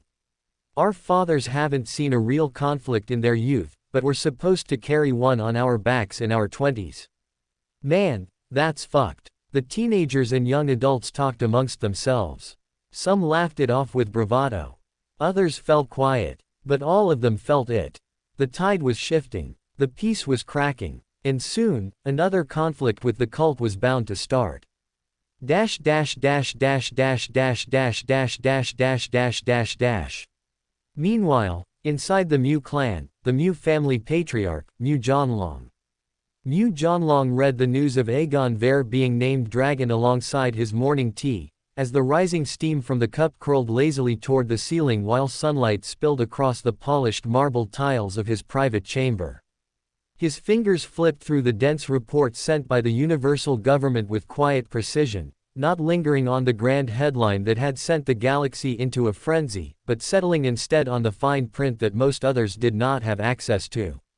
Sip. He took another slow sip of tea, unhurried, eyes narrowing ever so slightly as the report detailed the coronation ceremony on planet Tithia, its grandeur, the rhetoric, the orchestrated declarations, and then, further down the column, the one paragraph that mattered. Greater than, preceded by an unexpected loss in the final trial. Aegon Ver was defeated by Leo Skyshard, a Grandmaster-level warrior previously linked with the Rodova Military Academy and the Black Serpents Guild. Estimated age, 25. Background partially redacted. Genetic grade, Monarch or higher. Fighting style unidentified, but reported to include high-level temporal displacement, hybrid stealth kinesis applications, and suspected awakening of forbidden genetic spells. Mew Jonlong's fingers froze over the edge of the page as his brow lifted, the faintest trace of intrigue sharpening his otherwise impassive face. A Grandmaster managed to beat a prodigious transcendent. He muttered, setting the cup down as he leaned back against the curved jade headrest of his chair. His mind, trained to trace threats before they bloomed, was already piecing together the deeper implications, as he could almost not believe that such a monstrous talent really existed. Greater than. Following the fight, he threw away the title of dragon, claiming that he was unworthy, only for evil god Soren to step in and appoint him as the shadow dragon. The report said, as Mu Jianlong rubbed his face with amusement. A shadow dragon, huh? That's a first. He closed the paper with a quiet rustle, letting the weight of the words settle in the air around him. Soren's interference could not be a simple coincidence. If Soren interfered, then it wasn't about Ver to begin with. Not really. If Soren interfered, then Ver was just a shield to draw attention away from their true treasured asset. Because in Mu Jianlong's eyes the real story wasn't about the boy they crowned. It was the one who defeated him. Similarly, the other patriarchs and matriarchs of the 6 great clans also read the same report with the same growing silence. In the high towers of the Yu clan, matriarch Yu Yelling drummed her fingers softly against the glass as the document flickered before her eyes. Her aides thought she was reading about the cult's expansion patterns. She wasn't. She was watching the recording of the final duel, retrieved through underground contacts with ties to the neutral streams. It was grainy, partially scrambled, but what she saw was enough to freeze the blood in her veins. Not because of Ver, but because of Leo Skyshard, the boy whose blade strikes came from angles that looked unnatural, and whose footwork made even her speechless. She leaned forward, whispering almost to herself. He doesn't belong in this generation. He's training aura when kids his age usually chase faster promotions. And she was right. Leo really did not belong to this new generation. He was a call back from a history long forgotten. The Lu clan marked the report. The Du clan issued a private flag on Leo's file. The Su clan ordered an immediate expansion of internal intelligence protocols. Only the commoners screamed Ver's name. Only the children burned his posters. But the true rulers of the righteous faction saw past the flames. They saw Leo Skyshard, and they began preparing for the day they'd finally have the chance to neutralize him, once and for all. Chapter 463, Unexpected Truce. The day after the fight, the Elders' Council meeting, Planet Tithia. The atmosphere inside the council chamber was thick with tension, the kind that clung to every breath and made even the most seasoned elders shift uncomfortably in their seats. On one hand, neither side truly wished to speak to the other, still overflowing from the bitterness of their political clash. But on the other hand, there was a shared, unspoken desire to put the past behind them and start fresh, now that the crowning of the next dragon was complete. All that remained was for someone, anyone, to take the high road and break the silence. Because once the first stone of reconciliation was cast, the rest were already prepared to follow, having stewed long enough in guilt and regret. The outcome of the public bout had caught everyone by surprise. Though Aegon Ver had been crowned dragon, Leo Skyshard's performance had left just as deep an impression. And as a result, neither the fourth elder nor the first elder could claim a clear political victory. The prestige of controlling the next dragon had been offset by the cult's unofficial recognition of Leo as an equal force, leaving both camps in a strange balance, one that served as an unexpected check on their ambitions, which was probably what Soren was aiming for in the first place. Since no one else is willing to go first, allow me. The seventh elder began, as he slowly rose from his seat, his voice steady as he lowered his head in apology.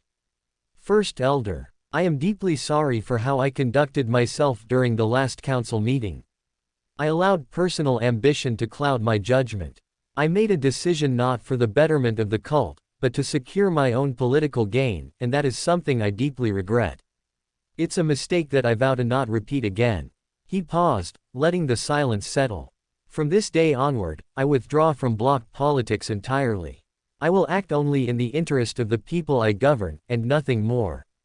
His words rang with sincerity, and it was enough to break the dam. I share his shame, first elder, said the second elder, standing next. I too was wrong to disregard Leo Skyshard's qualifications. He deserved fair consideration, and I failed to offer it. I also withdraw from any future political alignment. Whether it be with your faction or anyone else's, I will not make the same mistake again." The first elder gave a slow nod, acknowledging both apologies without bitterness, as the tension that had gripped the chamber finally began to loosen its hold. Even he, for all his pride, let out a long sigh and leaned back in his chair, finally softening. "I acknowledge that Aegon Ver was not a poor choice. My first impression of him was that he was a snotty and arrogant brat, and while he is certainly both of those things, he is not only those things." There was a faint chuckle, dry and knowing. "There is strength in him, discipline, resolve. Qualities I was too blind to notice.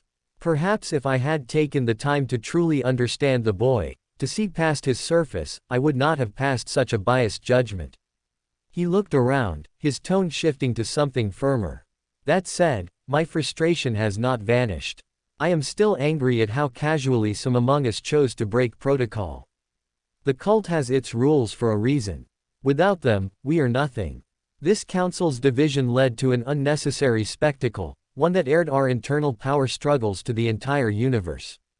Now, our enemies have seen the extent of our top talents, and they will begin planning accordingly." A heavier silence followed, broken only by the sound of his voice continuing with restrained fury. Lord Sorin had to intervene personally to end this mess. And for the first time in history, he named a substitute dragon. Something he has never done before, not once. That alone should make every single one of us reflect on how far we've strayed from our duty. He looked toward the chamber doors, then back to the table. "Let this be a turning point. The cult now has its spiritual symbol. It is time the council becomes worthy of standing behind him. We must fulfill our role with unity, or we will only see more chaos ahead." The chamber remained still for a moment longer, as heads slowly nodded in solemn agreement.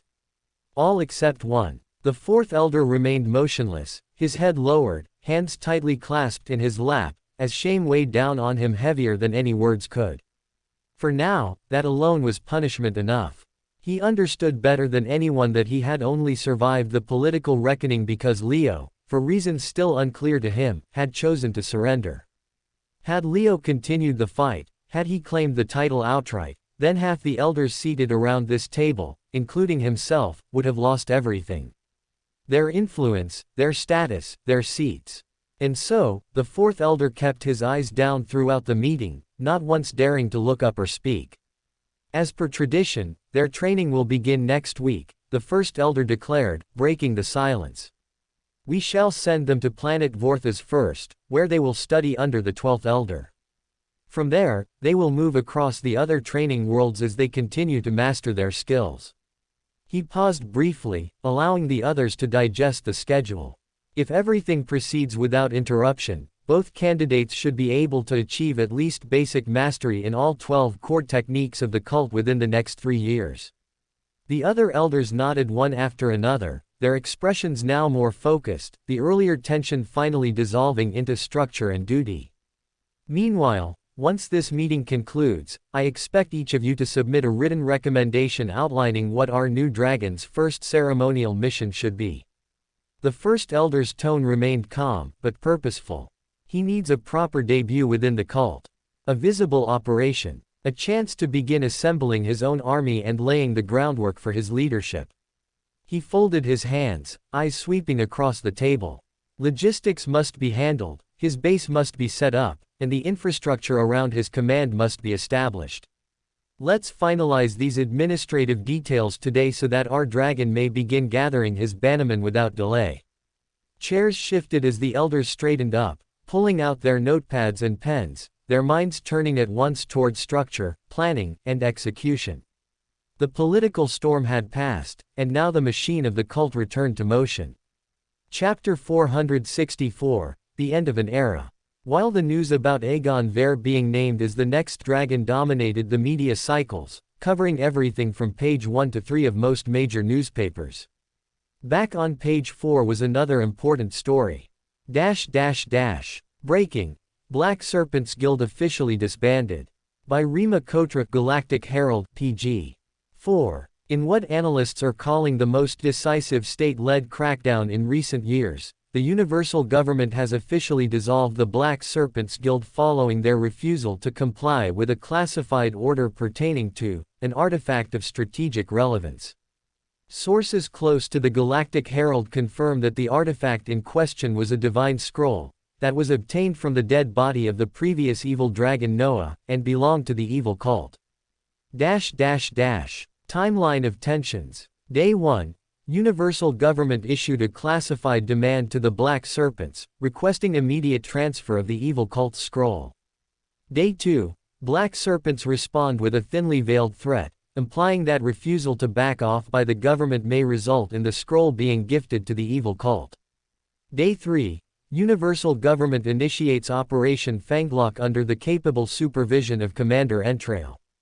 Planet Twin Fang was immediately encircled by over 2,200 destroyer-class ARC ships. Zonal temporal lock initiated, cutting all dimensional escape, while the space was locked for logistics and support craft travels. Day 26, the stalemate officially ended, full assault launched under Commander Entrail. Day 27, Planet Twin Fang declared non-viable. Site terminated. Commander Entrail declares victory on Operation Fanglock.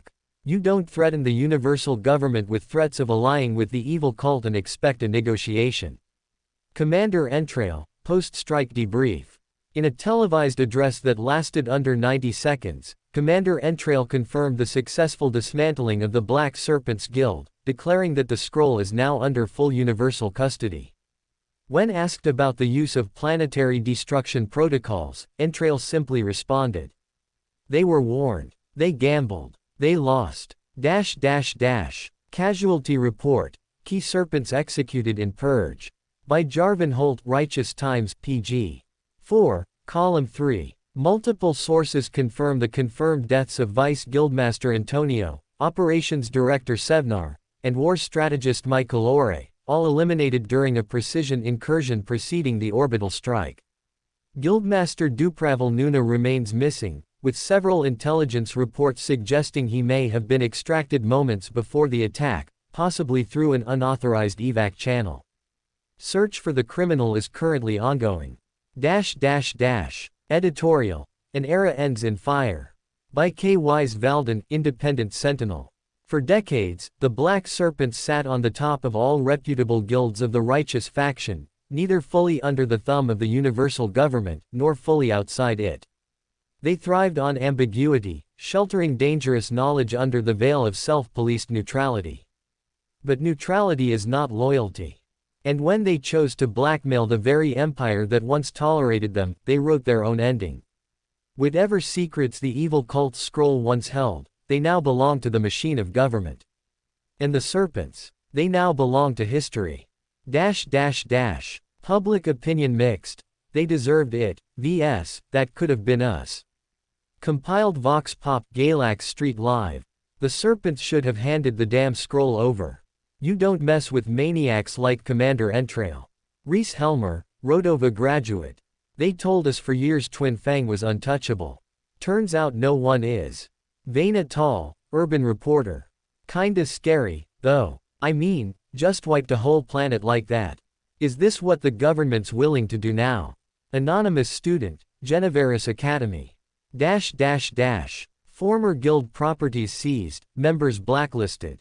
Over 800,000 registered Black Serpents members have had their adventurers' licenses revoked, their properties frozen, and their identifications flagged for audit.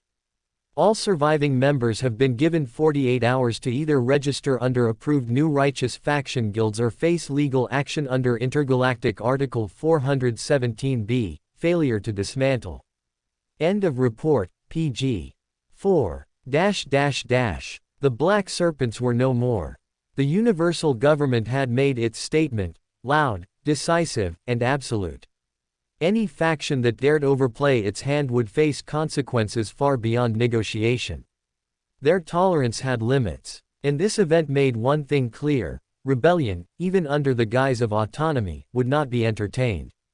In recent cycles, several independent guilds had begun demanding the same privileges once granted to the Serpents. But after this, their ambitions were sure to wither. The destruction of Twin Fang was not just a punishment. It was a warning, and it echoed across the stars. Dash dash dash dash dash dash dash dash dash dash dash dash dash dash dash. Meanwhile Dupravel Nuna. Despite the destruction of his guild, Dupravel somehow saw his life being spared, as instead of being slaughtered like his vice guildmaster, he was sedated and quietly shipped to planet Granota. It was Morris the Deceiver who had given the order to spare his life, and Entrail, being the ever-loyal soldier, had no reason to question it. While he had already defeated Dupravel in battle and could have ended him on the spot, he chose to obey, partly out of duty, and partly because he found no glory in killing someone so thoroughly broken. Dupravel, once feared across stars, had barely managed to defend himself before falling. As despite his beastly appearance, there was no real defiance left in him. Only confusion and fading pride, as Entrail bound him in silence and arranged the extraction so discreetly that even the direct generals under him remained unaware. Eventually, as Dupravel finally regained consciousness, the air around him was thick with the scent of incense and perfumed oils, while raindrops that hit like shards of ice continued to pelt down on his skull. He blinked slowly, the weight of sedation still clouding his mind, as the scene before him came into focus. Two celestial beauties, barely dressed and impossibly graceful, moved in slow rhythm across the glistening frame of a man reclining on an unadorned stone throne. Their hands worked across his shoulders and chest, spreading sacred oils with reverence, while a bowl of crushed fruit and rare stimulants rested by his side. Morris, the great deceiver. Dupravel tried to speak, but his throat was dry, his limbs too heavy. Morris simply turned his head slightly, a half-smile curving across his lips as he raised a glass toward him. "Good morning, Monarch Dupravel," he said, voice smooth as velvet. "I trust the journey wasn't too rough." Chapter 465, A Scare. "Good morning, Monarch Dupravel," Morris said, his ancient and raspy voice slithering through the air as Dupravel felt a shiver crawl down his spine, his skin prickling with goosebumps. "You have outdone yourself this time. The Eternal Sovereign personally wanted you dead, until I intervened." "The Eternal Sovereign want me dead?" Dupravel's thoughts spun as he swallowed hard, the taste of panic settling on his tongue while his body began to tremble like that of a cornered animal. Mercy," he stammered, barely able to hold himself upright, as Morris clicked his tongue in disappointment before snapping his fingers. Click. At once, the falling raindrops around them halted in midair, suspended unnaturally as though time itself had been paused, as Morris pointed toward Dupravel and gave a small, almost dismissive gesture. "Crawl here, dog. Before we can have a proper conversation, I will need to clear some of the filth rotting inside your mind." His words stung more than any whip could, yet Dupravel obeyed without hesitation. He dropped to all fours and crawled across the soaked stone like a mutt, shame etched across his face as his palms and knees left faint imprints in the wet ground with each pitiful shuffle. Print. Every step forward scraped away another layer of his dignity, yet he dared not let the humiliation show. Thud. Reaching Morris's feet, he lowered his head and flattened himself to the ground, prostrating completely in front of the great god. Tap. Morris gently touched the crown of Dupravel's head with the tip of his toe, and instantly, a surge of unbearable pain shot through Dupravel's skull. "Rgghh." His scream ripped through the air, loud enough to startle the two elegant women attending Morris. Though neither woman dared voice her displeasure, Morris noticed the disturbance and, as punishment for the interruption, cruelly deepened the pain. Dupravel's vision turned white, his mind slipping into a blank void, but eventually the searing torment faded, and with it, the haze that had long clouded his thoughts began to lift. "I have removed about 70% of the taint clogging your body," Morris said flatly. "With that, you should at least be able to act like a civilized human." Dupravel lowered himself further, his forehead pressing to the stone as he spoke with a trembling voice that, for the first time in months, carried clarity and structure. "Thank you for your grace, Lord Morris." Nodding, Morris smiled slightly, as he looked satisfied with the results of the cleansing. "Hand over to me the origin metal you have retrieved so far, Dupravel.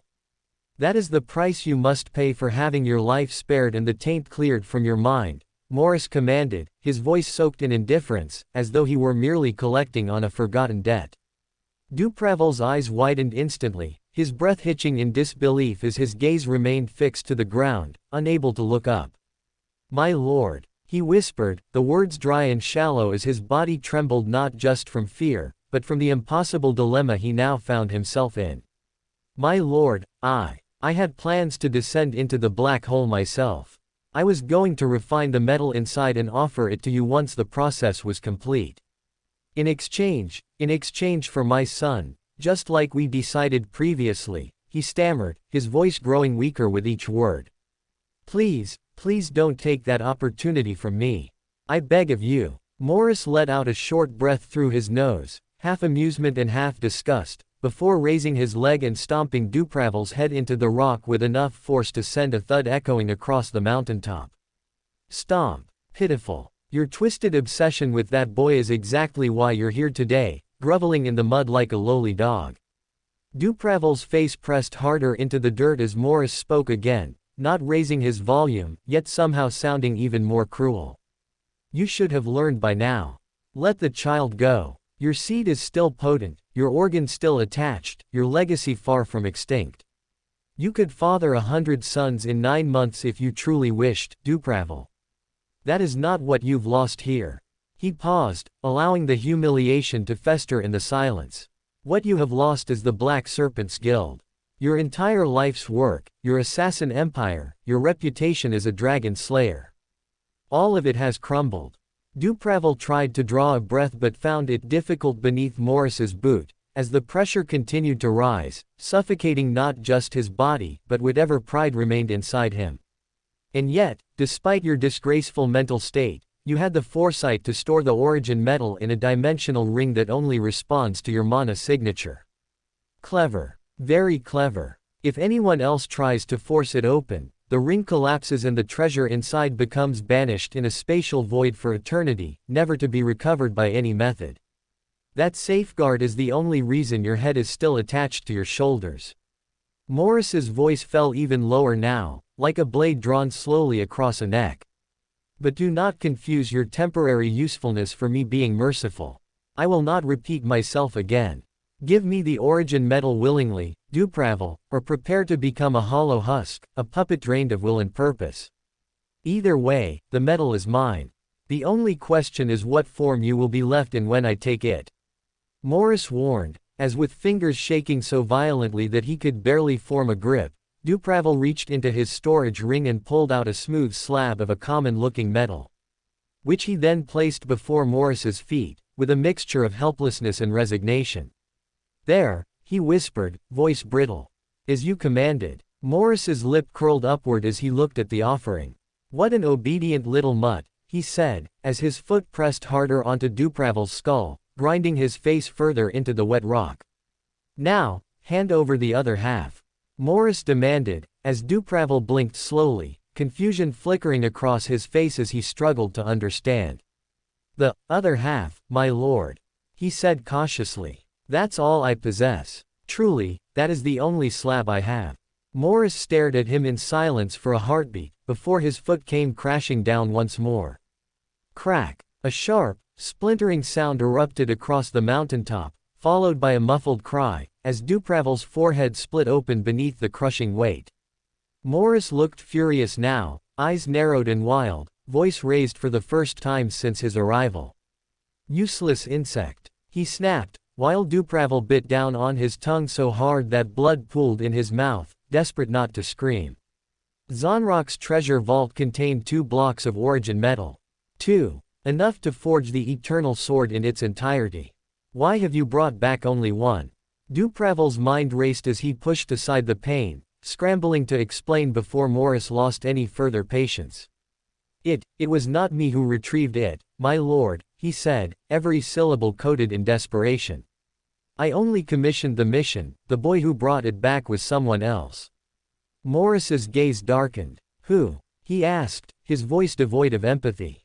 "It was a boy, a human boy. His name is Leo Skyshard. He's the one who brought the metal back from the time-stilled world," Dupravel said quickly, forcing the words out before another stomp could crush his brain entirely. For a moment, Morris said nothing. But then his eyes widened ever so slightly, as if the name had triggered something he had read just recently. Leo Skyshard, he repeated under his breath, more to himself than to Dupravel. And then the realization clicked. The Shadow Dragon. It was not a question, but a cold whisper of recognition, and for the first time in countless years, Morris felt something sharp pierce through the cold confidence of his heart. A flicker of surprise, followed by a growing sense of unease that he had not felt in centuries. The cult was in possession of a slab of origin metal. Chapter 466, Much Needed Rest. Planet Vorthas, the Skyshard Mansion, Leo's POV. Leo received special permission from Charles to visit his family for a couple of days instead of returning to Juxta, as the monarch graciously told him that he had earned his rest. So, rather than training his intent for a couple of days, Leo instead found himself working on his betting skills, as he spent as much time with Amanda as he possibly could. "Stop. You're tickling me," Amanda complained, while Leo continued to gently rub his feet up and down her smooth thighs. "Leo. No. We've been at it for 6 hours. Just because you have an insatiable lust doesn't mean I have nothing else to do. I have ongoing projects too, you know," Amanda protested, as Leo kissed her gently on the neck and held her close, even as she tried to shake him off and move away. "Okay, tell me about what you're working on then, maybe I can help you," Leo offered jokingly, as Amanda raised an eyebrow at his words. "Oh really? What exactly do you understand about runic inscriptions and metallurgy? Do you know how exactly metals contract upon cooling and expand upon heating? Do you understand concepts like tensile strength, and how impurities affect the malleability of metals? Huh, how exactly are you planning to help me, mister?"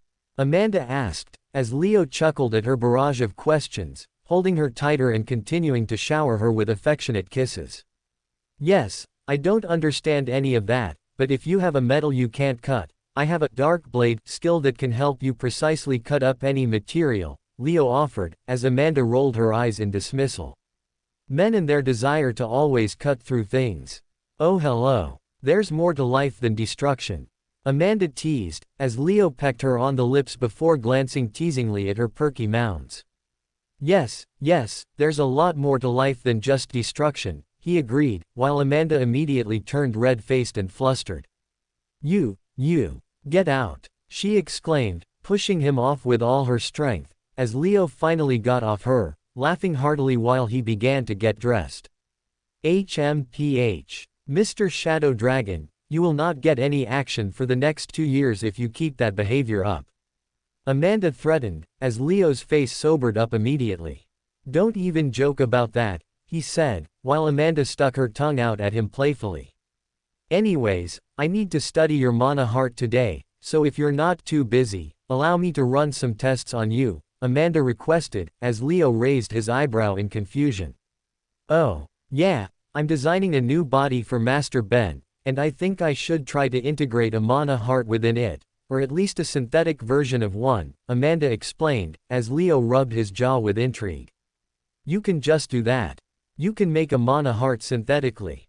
Leo asked, genuinely surprised that such technology existed, while Amanda nodded her head in affirmation. "The robotics here are far more advanced than what we had back on Earth. By imbuing mana and runes into metals, we can give them far more life-like properties than anything we could have achieved before. I've been studying Master Ben's new robotic body for the past few weeks, and I think I have a general idea of how they built it. If I tinker around a bit, I think I can make a duplicate of your mana heart. Which, of course, won't be nearly as good as the real thing, but it'll still refine mana and help improve the robotic body over time," Amanda said, as Leo clapped his hands in amazement. "I had absolutely no idea that you've progressed so far in your craft." "That's amazing," Leo complimented, while Amanda gave a mock bow. Thank you, she replied, as Leo chuckled at her antics. "Sure, I'll help you with your studies.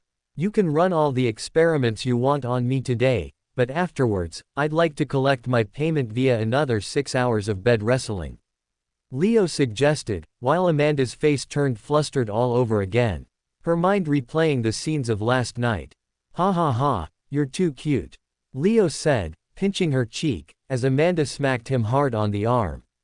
Slap. Ouch. Amanda winced, as instead of hurting Leo, she ended up hurting her own hand. You, she muttered in frustration while stomping her feet, as Leo immediately raised both hands in surrender. All right, I won't tease you anymore. Only serious work from now until you're done, Leo said with a straight face, as Amanda let out an angry huff before slowly calming down.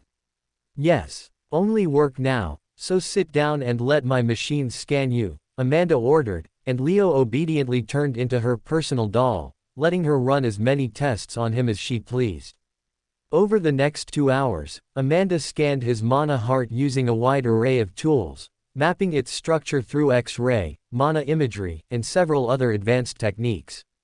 Her objective for the day was solely to gather data, while the deeper analysis and theoretical dissection would come later. Leo, meanwhile, enjoyed watching her work. He found himself mostly distracted by how beautiful she looked when focused so seriously, though somewhere in the middle of it all, a fleeting thought slipped into his mind. It was just a hypothetical scenario, something he didn't give too much attention to at first, but it continued to nag at the back of his mind, refusing to go away. Eventually, once he could no longer hold it in, Leo decided to voice it aloud in the most casual tone he could manage, not wanting to raise any alarms.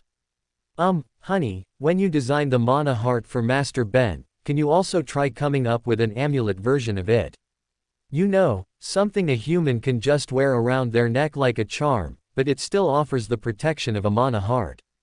Leo asked, as Amanda paused and considered his request for a moment before nodding thoughtfully. I'm not sure if I can, but I'll give it a try for you, she said, as Leo gave her the brightest smile he could muster. He did not wish to burden Amanda by insisting that she find a way no matter what, especially since the doomsday scenario haunting his thoughts might never actually come to pass. Even so, having the amulet as a backup, just in case that day ever arrived, was far better than being caught unprepared. Chapter 467, The Big Three. The Eternal Garden, Calith's estate. If there was one thing that Calith despised more than stepping outside the Eternal Garden, it was allowing unrefined beasts to step into it, tainting its sanctity with their barbarism and lack of taste. And today, unfortunately, was one of those rare, ill-fated days. Morris the Deceiver arrived first. Half-naked as always, bare-chested and unbothered, his skin pale and smooth as if it had never once been kissed by sunlight, while his long obsidian hair floated unnaturally above his head, suspended mid-air by a faint stasis field, shifting ever so slightly with every step he took, as though gravity itself bowed in his presence. Calith, poised and dressed in flowing silk robes stitched with celestial thread, narrowed his eyes at the man's exposed chest and promptly looked away, annoyed by the way Morris's nipples seemed to always point dead ahead, as if locked in perpetual confrontation with the universe. He hated it, not because it was vulgar, though it was, but because it was intentional. A calculated mockery of elegance, designed to disturb and disrupt the harmony Calith had so painstakingly crafted over millennia, here in the Eternal Garden. And then came Helmuth. The bastard. Calith didn't even need to turn to know he had arrived. For the horrid stench struck first, acrid, pungent, metallic, a mixture of blood, sweat, and charred meat, like the inside of a slaughterhouse that had never once seen a mop. A scent that immediately offended the flora of the Eternal Garden, as flowers recoiled and vines instinctively withdrew into the soil, trying to escape whatever foul curse had just crossed the threshold. Helmuth walked with heavy, thudding steps, his skin once pale like marble, 3 millennia ago, now stained a blotchy red-black, as years of bloodshed had seeped into his pores and never been washed out. He carried his axe like a casual accessory, slung across his back like a child would a toy. But that axe was anything but harmless. The moment its edge scraped the soil of the Eternal Garden, a visible wave of decay erupted from the point of contact, as the plants within a 2-meter radius withered into ash, leaving behind a ring of rot that seared into Calith's vision. The Eternal Sovereign's jaw clenched. But he said nothing. As always, he said nothing. Because despite the fact that he was arguably the most refined, most intelligent, and most enlightened being alive, he was also a realist. And the reality of the universal government was that their power over the 6 great clans rested exactly on this unholy trinity. Caliph, the face. Morris, the mind. Helmuth, the sword. They did not get along, not even slightly. Yet every few decades, when threats emerged that even their delegated godlings could not handle, or when matters too delicate for subordinates demanded direct intervention, they met. And today was one of those cursed days. Caliph stood in the center of his marble pavilion, surrounded by cascading fountains and glowing silver-leafed trees, as his eyes flicked between the 2 beasts before him. One reeked of gravity magic and manipulation. The other reeked of blood and death. As all he truly wanted was for this meeting to end before either of them decided to breathe too heavily and kill another orchid.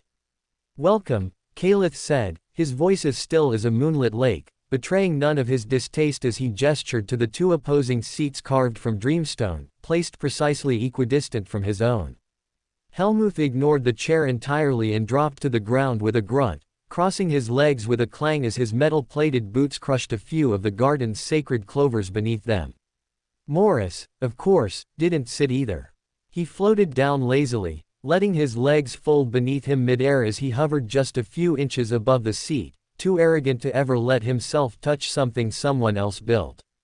Caliph's eye twitched. But again, he said nothing. Because soon, the topic shifted to the evil cult, and all 3 of them had something to say about that. "It was careless of you, Morris, to give someone the exact coordinates of the largest known cache of origin metal in the universe," Caliph said, his voice quiet but firm, like silk hiding steel beneath its folds. "If the Skyshard boy truly delivered it to the cult, to Soren, then we may have just handed him the one thing that could tip the balance. With an origin blade in his hand, Soren will become a threat none of us are prepared to handle." Helmuth let out a sharp snort, the sound dripping with derision as he cracked his knuckles lazily against his knee. "Only you fear your brother, you spineless little father killer." "I don't," he said, his voice rough like molten stone grinding through iron. "I'll fight him any day of the year. Hell, I'll fight him today."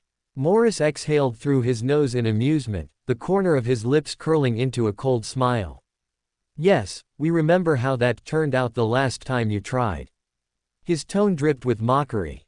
"Your shattered axe, had your severed limbs, even had that vacant look on your face when you passed out from blood loss, twitching like a dying beast while Caliph and I had to clean up your mess." Helmuth twitched, the muscle in his neck bulging as he snapped his head toward Morris with such suddenness that even the unflinching deceiver instinctively recoiled half a step back. The movement was subtle, but Caliph caught it.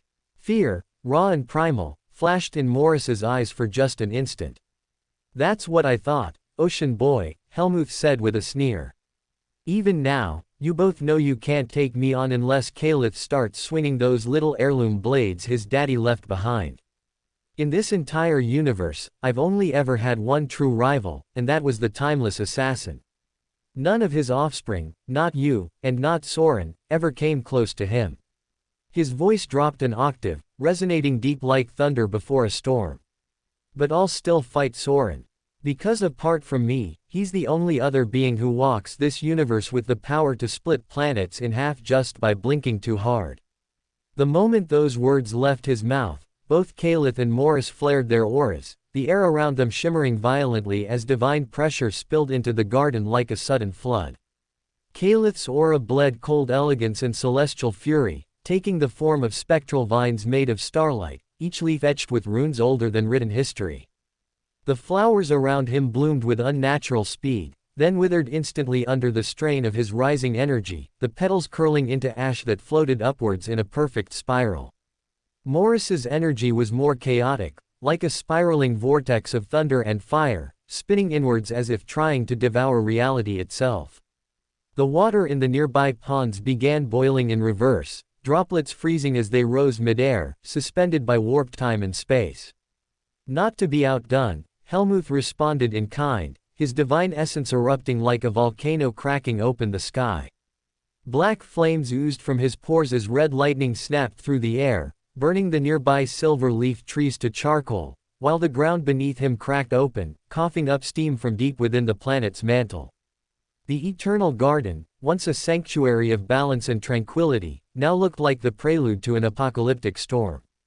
Time wavered, space distorted, and for one fragile second, the laws of physics themselves seemed to bend under the strain of housing three gods who had no intention of yielding. Calith's nostrils flared as he raised a hand, his fingers twitching slightly.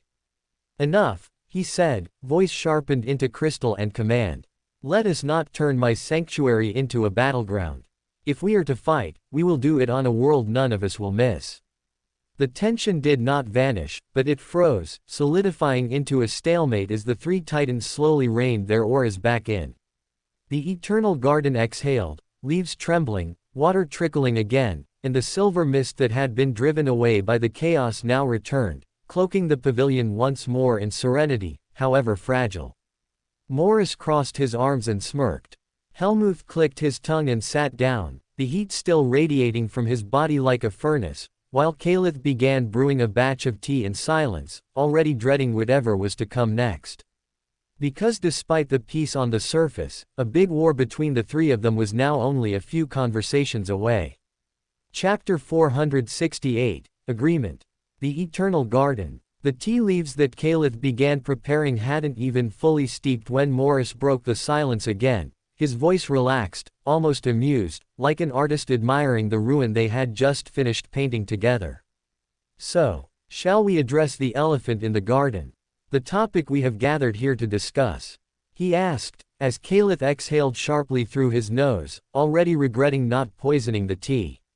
Morris continued without waiting for permission, floating a fraction higher above his dreamstone seat. "If the cult has access to origin metal, and Soren is truly preparing to forge with it, then it changes everything. You both know that. The 6 great clans might reconsider their support to the universal government if they feel threatened for their lives. After all, there's no saying what Soren might do with such a blade. I mean, he is the timeless assassin's son after all. Maybe he decides to start going after the people that betrayed his father and dropping them dead like flies," Morris suggested, as he shrugged his shoulders with nonchalance. Calith said nothing at first, choosing to focus on pouring the pale golden tea into 3 cups. Steam curled upward in quiet spirals, as though trying to escape the weight of the discussion. "I would rather avoid assuming the worst before confirmation," he eventually replied, handing a cup to Morris and floating one toward Helmuth, who batted it away with a grunt. "But if the worst is true," Calith continued, "then a single origin blade in Soren's hand would tilt the balance of power in the universe greatly. None of us want to admit it, but even our combined strength may not be enough to deter him from coming after us like a madman, if he has a weapon forged from the root of existence itself." Morris tapped the edge of his teacup thoughtfully. "It would explain the cult's sudden moves. Why they named a dragon after so long, and why they have been active as of late. Soren might be feeling very confident," Morris suggested, as Calith's fingers stiffened. He did not wish to admit it, but the logic was sound. Morris looked to Helmuth next, eyes narrowing just slightly. "If Soren enters a black hole to prepare the origin metal for temperance, then there's a high chance that the highly skilled blacksmiths within the cult will then convert it into an unparalleled blade. Under such an environment, perhaps it's time we reconsider our approach to exterminating the cult. Let's take a step back, let the cult expand their borders slightly. Renegotiate a peace accord that will guarantee no war for another 100 years." Calith gave a reluctant nod. "A containment strategy. Not ideal, but preferable to a galactic-scale defeat." Calith agreed, however, Helmuth did not seem impressed. "You're both pathetic," he insulted, as Calith clenched his jaw, while Morris only raised an eyebrow. "You think Soren's already forged the blade?" Helmuth asked, cracking his neck. "You think he's had time to enter a black hole and survive the burn cycle? That takes preparation, and I don't think he's had it. Not yet." He walked toward the edge of the pavilion, staring out at the vast silver canopy of the Eternal Garden as it shimmered under the fractured light of the artificial sun above. "If we're going to strike, it's now. While he's vulnerable. While he's distracted with training that new brat he crowned. If you want to sit here like cowards and sign treaties, go ahead. But give me the heirloom blade your father left behind, Caliph. I'll take it, walk into Ixtal myself, and kill Soren before he finishes forging anything. Helmuth claimed, as the Eternal Garden fell silent for a beat. Absolutely not. A furious voice came a second later, as Caliph stood up and pointed a finger towards Helmuth, before curling it into a fist. If I give you those blades and send you after Soren, you will not walk out with them intact. In fact, I doubt you will walk out at all. You've fought him before, and barely survived, and that was when he wasn't holding something capable of erasing you from time. In case you've forgotten, he doesn't necessarily need a blade to kill you. With a block of origin metal in his hand, he can bludgeon your skull to death. Helmuth turned slowly, and this time, the fire in his eyes wasn't just regular fury. It was a primal rage. So what good are those blades of yours if you won't pull them out? You're hoarding them, like a coward, like a collector too afraid to risk losing his precious antiques. Helmuth complained, as Caliph's expression did not change. No, I'm preserving them, using them as a deterrence to keep the 6 great clans and the evil cult under control. Caliph reasoned, as Morris whistled low, setting his tea down on the arm of the chair. Here we go again, Morris said, fully expecting another quarrel, as Helmuth stepped forward, the ground beneath him groaning with heat. You do know you're nothing without those blades, right? Without them, you're no stronger than the gods of the 6 great clans. The only reason you're a part of the same group as myself and Morris is because you possess those damn blades. Helmuth reminded, as Caliph summoned a single origin dagger from his soul space and pointed it towards the berserker. Oh yeah, want me to remind you why I'm the leader of this group and not you? Caliph said, as Morris clapped his hands and chanted, fight, fight, fight, in a hushed tone. Helmuth did not respond to Caliph's threat, as he simply snorted and looked away. Despite Helmuth's flamboyance, the fact of the matter was that the 3 of them were equally matched in terms of power, and none could take the other without facing some severe consequence. And hence, in the end, Helmuth had no choice but to back off from actually fighting Caliph. Let's not implode the garden just yet, Morris said, as surprisingly he played the peacemaker for once. Caliph won't give up the blades. Helmuth wants war. I want information. So, how about this? He floated a little higher, as his fingers began to trace lazy circles in the air, forming illusionary projections of Ixtal, Aegon Ver's last appearance, and fragments of known cult movement over the last month. Let's provoke Soren. Not directly. Not with fleets. Let's strike where it matters emotionally. Symbolically. Let's kill the new dragon. Helmuth's eyes narrowed. Inside cult territory. Morris nodded. If the new dragon dies inside their lands, and Soren doesn't respond, then we know he's truly preoccupied, maybe even inside a black hole. But if he does respond, then we measure the response. Aura signatures. Time dilation. Divine pressure. We'll know whether the blade has been forged, without ever stepping into a battlefield. Helmuth gave a low grunt. You think killing the boy will be easy? I didn't say it was easy. But I think we have enough sacrificial lambs on our hands to make it happen. Caliph remained quiet for a long while. Then finally, he nodded once. Who do you have in mind? I've already sent my son to the borders of Juxta, but Soren has him marked. Helmuth cracked his neck again, then slammed a gauntleted fist into his open palm. I can send my army of berserkers, they will tear a few planets to shreds. Morris snorted. No. You'll start an open war if you do that, when what we need is stealth, not spectacle. We'll choose someone expendable, someone capable, but deniable. And if they fail, no harm done. If they succeed, Soren will have no choice but to show his hand. For a brief moment, all 3 gods stood in agreement. Rare, tense, fragile. The kind of agreement that always historically preceded a bloodbath, as Caliph once again turned back to his tea. Then it's settled. We target the dragon, and probe Soren's response. Chapter 469, The Guard. Planet Tithia, a couple days after Aegon Ver was crowned dragon. As per tradition, once a new dragon was crowned, a tournament was held among the most reputed warriors within the cult who were not already pledged to the military. The sole purpose of this tournament was to select the one who would serve as the dragon's personal guard. The title given to this warrior was Shield of the Dragon, a name that carried with it both immense prestige and a painful legacy, as historically, the shield almost always died before the dragon did. They were tasked from the moment of selection to put themselves in harm's way, to block spells and take blades meant for another, to leap in front of death itself and die with a smile, as long as it meant that the dragon would live to fight another day. It was an honor that only the strongest, most loyal, and most selfless warriors could dream of attaining. And this time around, the competition to earn it had been nothing short of brutal, as every young prodigy who saw themselves worthy stepped forward, desperate to stake their claim and offer their life in service of the cult's new messiah. However, despite the flood of young bloods who came roaring into the arena, each one faster, stronger, or flashier than the last, there was only one middle-aged man who fought with purpose, not pride. Valtteri, a 42-year-old warrior, built more like a fortress than a man, who stepped into the ring not to prove anything to the world, but to fulfill a legacy that had been left incomplete. He wasn't the fastest, nor the most technically gifted. There were at least 5 others who could outpace him in a straight duel, and perhaps even more who had mastered rare martial arts passed down from ancient bloodlines. But Valtteri had something they didn't. Resolve. A kind of unwavering, soul-deep conviction that couldn't be taught or mimicked. He fought with patience when others fought with fire. He guarded when others tried to impress.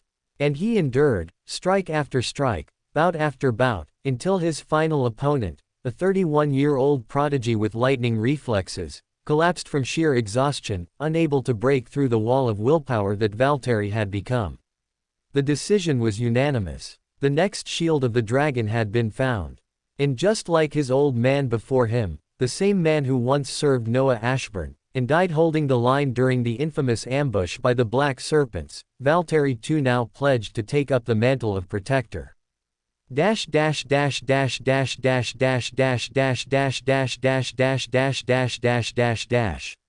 30 years ago, on an unknown battlefield. Remember Valtteri, the Elders' Council is not what it seems. We have been set up. Someone has betrayed Lord Noah, James said, as he placed a stealth amulet on his son, Valtteri, who was but 10 at the time. But why, father? Why would someone within the cult betray the dragon? Aren't we on the same side? Aren't the monsters within the righteous faction?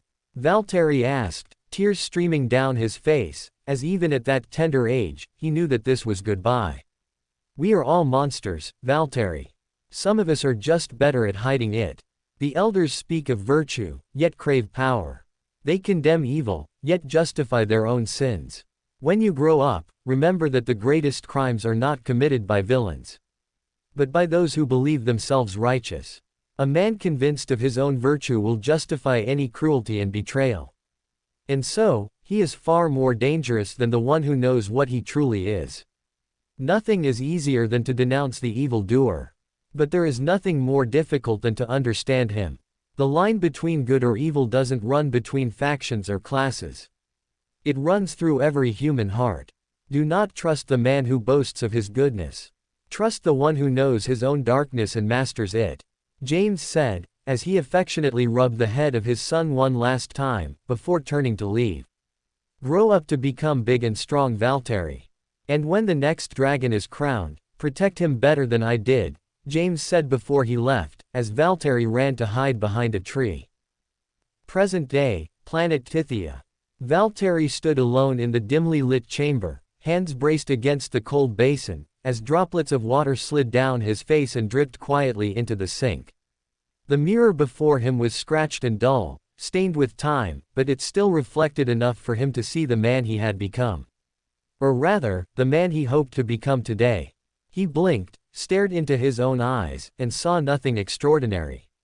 No glow of life, no trace of his father's fierceness.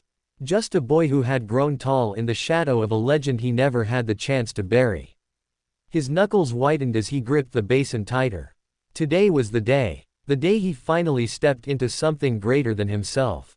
The day he was no longer just Valtteri, son of James. Today, he became the shield of the dragon. Sigh. He exhaled once, slowly, then reached for the clasp of his ceremonial breastplate. It was freshly forged, carved with the sigil of the cult of ascension, still unscuffed, still perfect. However, he knew that he would stain it soon. He was sure of that. I will not falter, he whispered to his reflection, voice low, steady. I will not fail. His fingers brushed the edge of the amulet tucked beneath his tunic, a worn scrap of iron, blackened by fire, which was all that remained of his father's sword hilt after the Black Serpent's ambush years ago. They had never found the body. But they found enough to bury. And ever since that day, Valtteri had trained with one goal in mind. Not for vengeance, not for recognition, but to do what his father could not. To stand. To endure. To protect. No matter what happened to him, the dragon would not fall, not on his watch. Not while his heart still beat.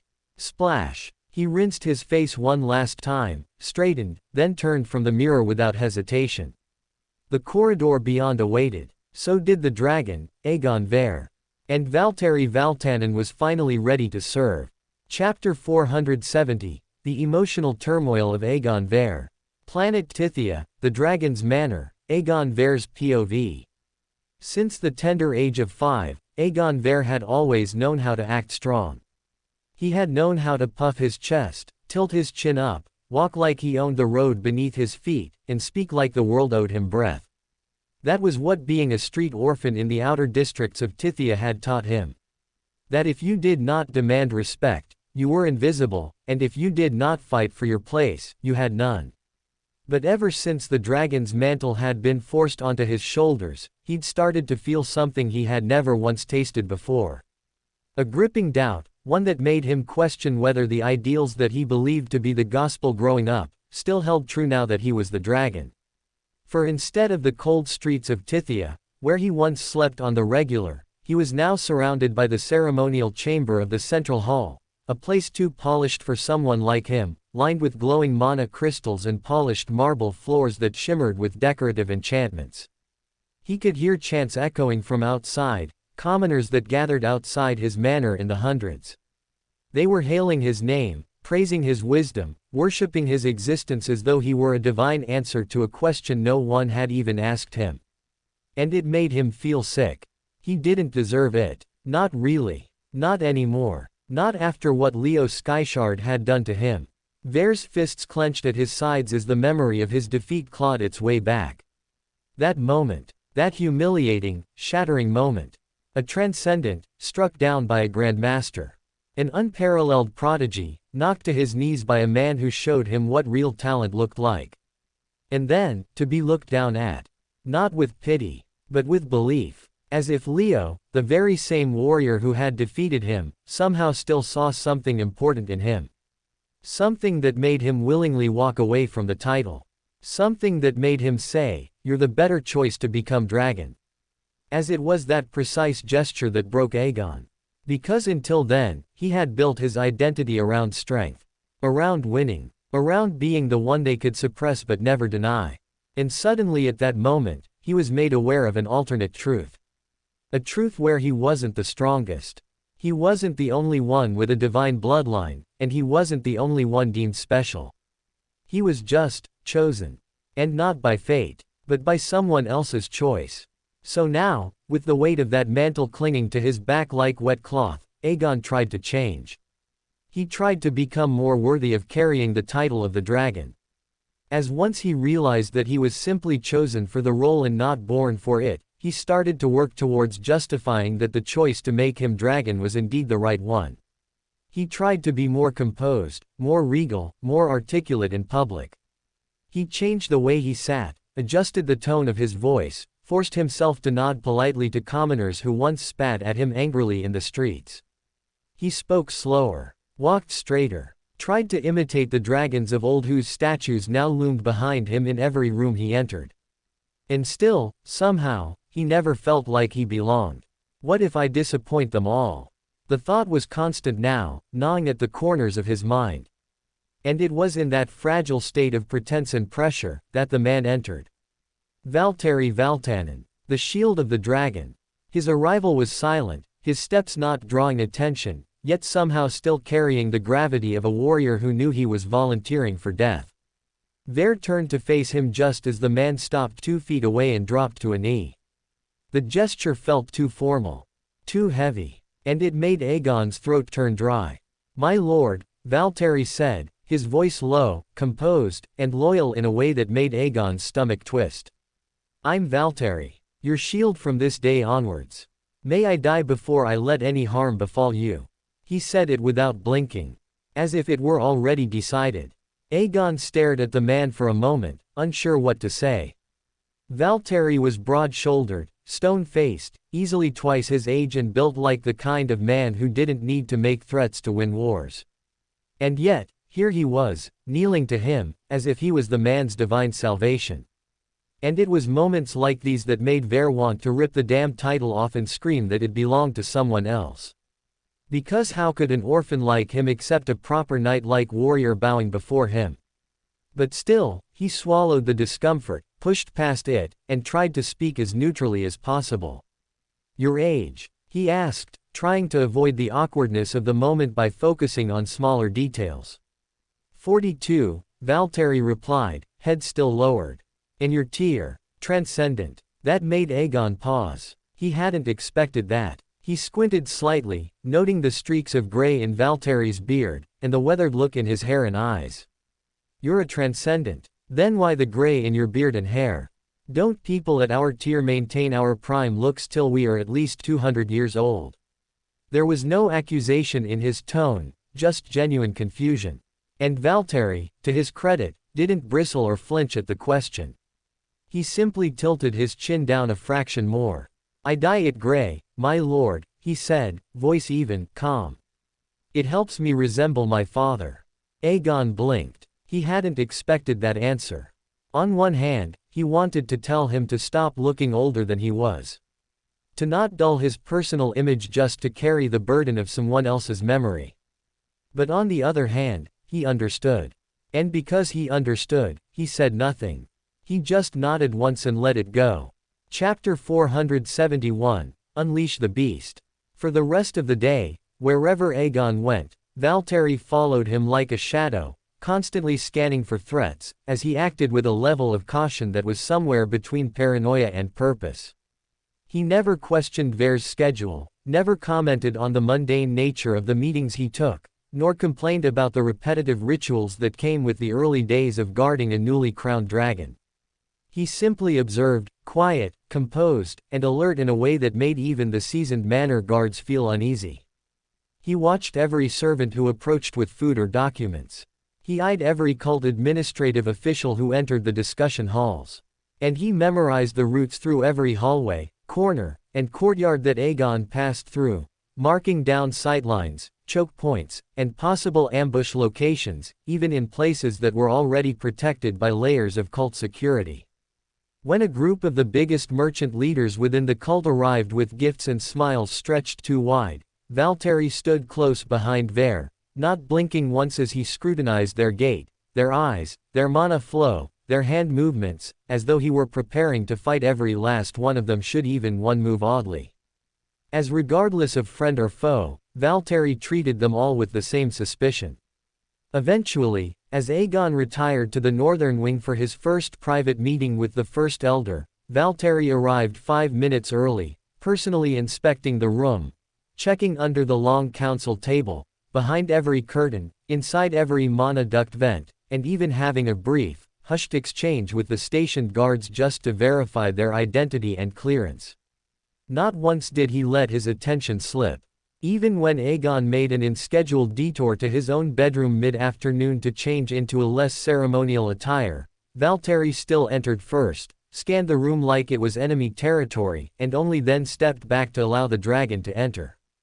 As although Aegon raised an eyebrow at that gesture, Valtteri clarified nothing, as he simply stood at the doorframe, arms folded, eyes still tracking every shadow across the floor. He did not breathe unless necessary. He did not relax, not even for a second. Because that was his oath. To ensure the dragon's safety no matter the cost. And if that meant being the first to walk into every room, the last to leave every corridor, and the only one on full alert even during mealtime, then so be it. Aegon, for his part, didn't say anything about it. He wanted to. He felt awkward at being constantly watched, constantly protected, constantly guarded in a way that made him feel less like a man and more like a sacred scroll kept under lock and seal. But every time he glanced back at Valtteri, he couldn't bring himself to ask the man to ease up. There was something in Valtteri's presence, an unspoken loyalty, an unwavering sincerity, that made Ver feel as though asking him to relax would be a betrayal in itself. And so, he let him be. Let the shield do his work. Because deep down, even if he never admitted it aloud, having such a dedicated servant around did make him feel a lot safer. Meanwhile, back on planet Granota. Once Morris returned from his meeting with Calith and Helmuth, he couldn't help but chuckle upon seeing Dupravel still tied to the same stone where he had left him earlier that day. It was amusing, almost absurd, considering that the thread binding Dupravel was no stronger than the kind used to sew a button onto a shirt. Not a divine shackle, not a mana-infused rope.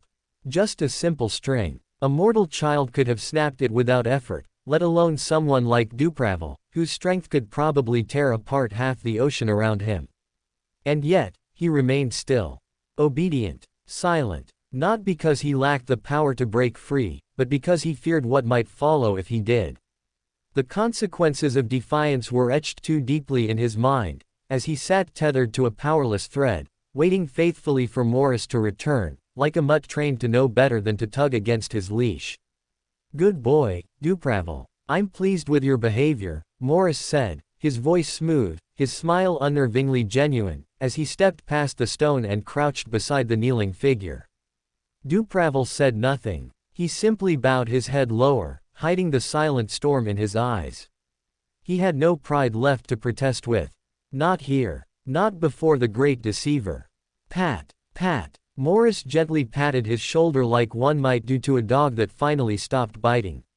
"I have a special mission for you," Morris said, standing tall once more as he snapped his fingers once to turn the raindrops into soft mist. "Complete it for me, and you may walk as a free man again," he offered, as Dupravel lifted his head just a little, eyes flickering with sudden hope. "Free?" Dupravel asked, as, "Yes," Morris replied, clasping his hands behind his back. "You will no longer be wanted by the universal government. There will be no more bounty on your head, no more chains. Just you, the stars, and whichever corner of the galaxy you wish to crawl into." Dupravel's lips parted, the words stumbling out before caution could restrain them. "What's the mission?" Morris smiled wider, then reached into his storage ring and pulled out a small metallic vial the size of a finger. "I'm going to restrict your strength using my magic," he said, almost casually. "Seal your power to the transcendent tier. That way, you'll slip into cult territory unnoticed. For I don't think Soren should bother tracking transcendence. This here in my hands is the reversion potion. Once consumed, it will lift the restriction and restore you to your monarch-level strength instantly. So you better drink it wisely. Because a few seconds after you restore your strength to normal, you may be detected by Soren, who may or may not intervene." Dupravel swallowed, already feeling the noose tightening. "And what's the objective?" Morris turned his gaze toward the horizon, his smile slowly fading, as it became replaced by something far colder. "Kill the new dragon. Aegon Ver. Strike at the heart of the cult. Leave their followers lost, leaderless, and trembling." The words took a second to settle. Dupravel's jaw clenched. "Kill the new dragon. That too within cult land. That's suicide," he blurted, unable to hide the spike of panic in his voice. "They'll bury me alive before I even get close to the new dragon." Morris only clicked his tongue in mild disappointment, like a teacher hearing a slow student speak out of turn. "You've done it once with Noah, or have you already forgotten your own legacy, Dupravel?" he said softly, turning to meet his eyes. "Now it's time to do it again. Think of all the things you can achieve once you're a free man again. Think of how you can try to save your son. Or perhaps, if you've learnt your lesson by now, create 100 new sons. You can even start a new guild of your own, and with the prestige of being a double dragon slayer, you will surely become a hot prospect for many to follow once again. The opportunities are endless. All you need to do is kill Aegon Ver and return alive. Morris encouraged, slicing the fragile thread with a flick of his finger, as if severing the leash of a beast he expected to unleash once more. Chapter 472, Frog in a Well. 2 days later, Planet Juxta. Compared to the newly crowned dragon Aegon, who now lived under an avalanche of ceremonial duties and diplomatic obligations, Leo's days post the historic match were spent in relative calm. He spent a couple of days with family before returning to Planet Juxta, where Charles greeted him with a firm handshake and a familiar smirk. "Well done, boy. You did not embarrass me out there," the old monarch said, as applause erupted across the Juxta military base. Whistles, cheers, claps. They all welcomed Leo back like a returning war hero. Secretly, many on the base had hoped that Leo would rise to become the next dragon, and were therefore left disappointed when he willingly chose to cast the title aside. However, once Charles took the time to explain the immense responsibilities that came with bearing the mantle of dragon, and how Leo might have genuinely felt, deep within, that he was not yet ready to shoulder such a burden, a shift began to take place. The initial reactions, which may have leaned toward quiet judgment or confusion, gradually gave way to a more empathetic view. And in time, what might once have been criticism transformed into a quiet understanding, and for some, even admiration. "I broke through," Leo said, grinning. "Next time we fight, I'll be able to hold my own." He meant it. After unlocking intent, Leo felt like he had finally found the cheat code. The clarity he'd experienced during his fight with Aegon had been nothing short of revelatory. For the first time, he could see it. See the direction of an opponent's killing intent. Where they wanted to strike. When they were about to strike. It felt like seeing into the future. Charles, however, just laughed, a full-bellied, knee-slapping laugh that echoed across the courtyard. "Ha ha ha. Oh, son," he exhaled, wiping a small tear off his eye. "Just because you've unlocked intent doesn't mean you've mastered it. Hell, it doesn't even mean you understand what it is." Leo blinked, thrown off. "What do you mean? My odds of taking you on in a fight should mathematically be better now than they were before I unlocked intent, right?" he asked, as Charles took out a cigarette and lit it with a flick of his thumb. "Mathematically, your odds haven't improved at all," he said, as Leo frowned. "That makes no sense. I fought Aegon. I saw the thread of intent before every one of his attacks. That's how I blocked him. If I can do the same with you, I should be a better fighter, at least on paper, yeah?" Leo asked, as Charles nodded in agreement. "Right. And how many threads did you see?" Charles asked, as Leo hesitated.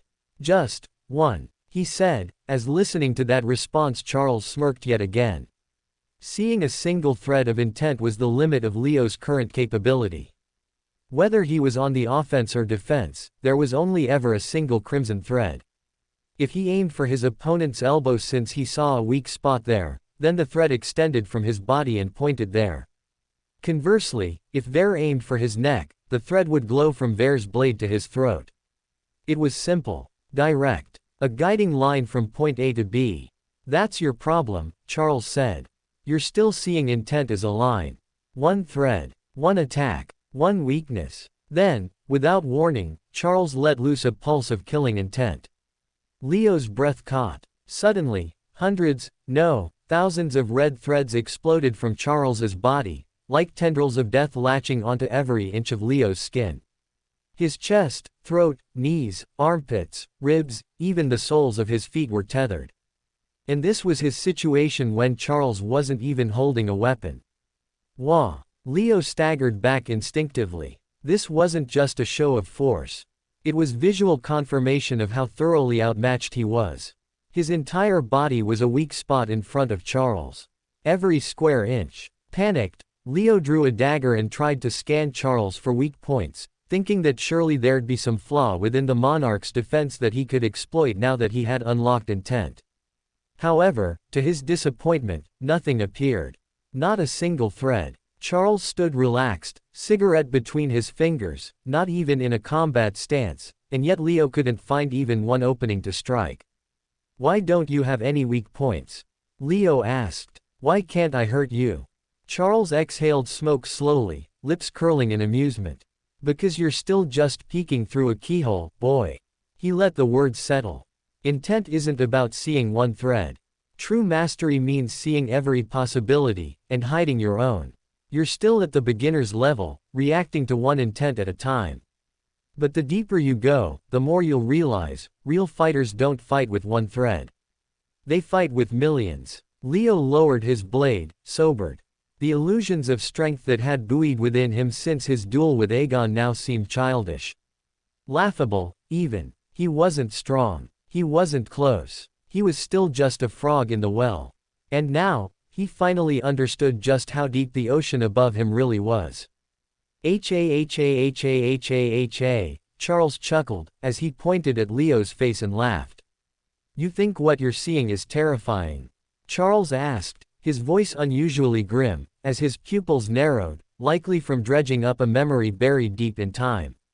A memory not just of violence, but of witnessing a presence so overwhelming that even recalling it seemed to weigh down the air around them. "If this meager display of strength is enough to frighten you, boy, then you're nowhere near ready to stand in front of Soren."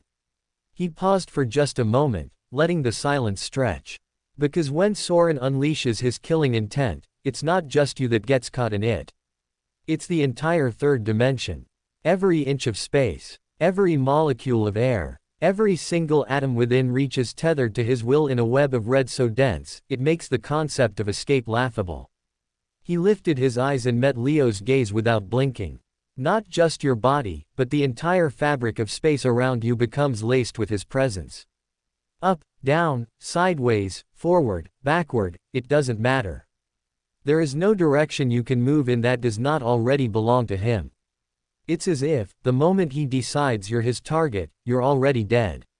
You just haven't realized it yet." As Charles's words settled, Leo felt an involuntary chill climb up his spine, crawling through every nerve like ice water.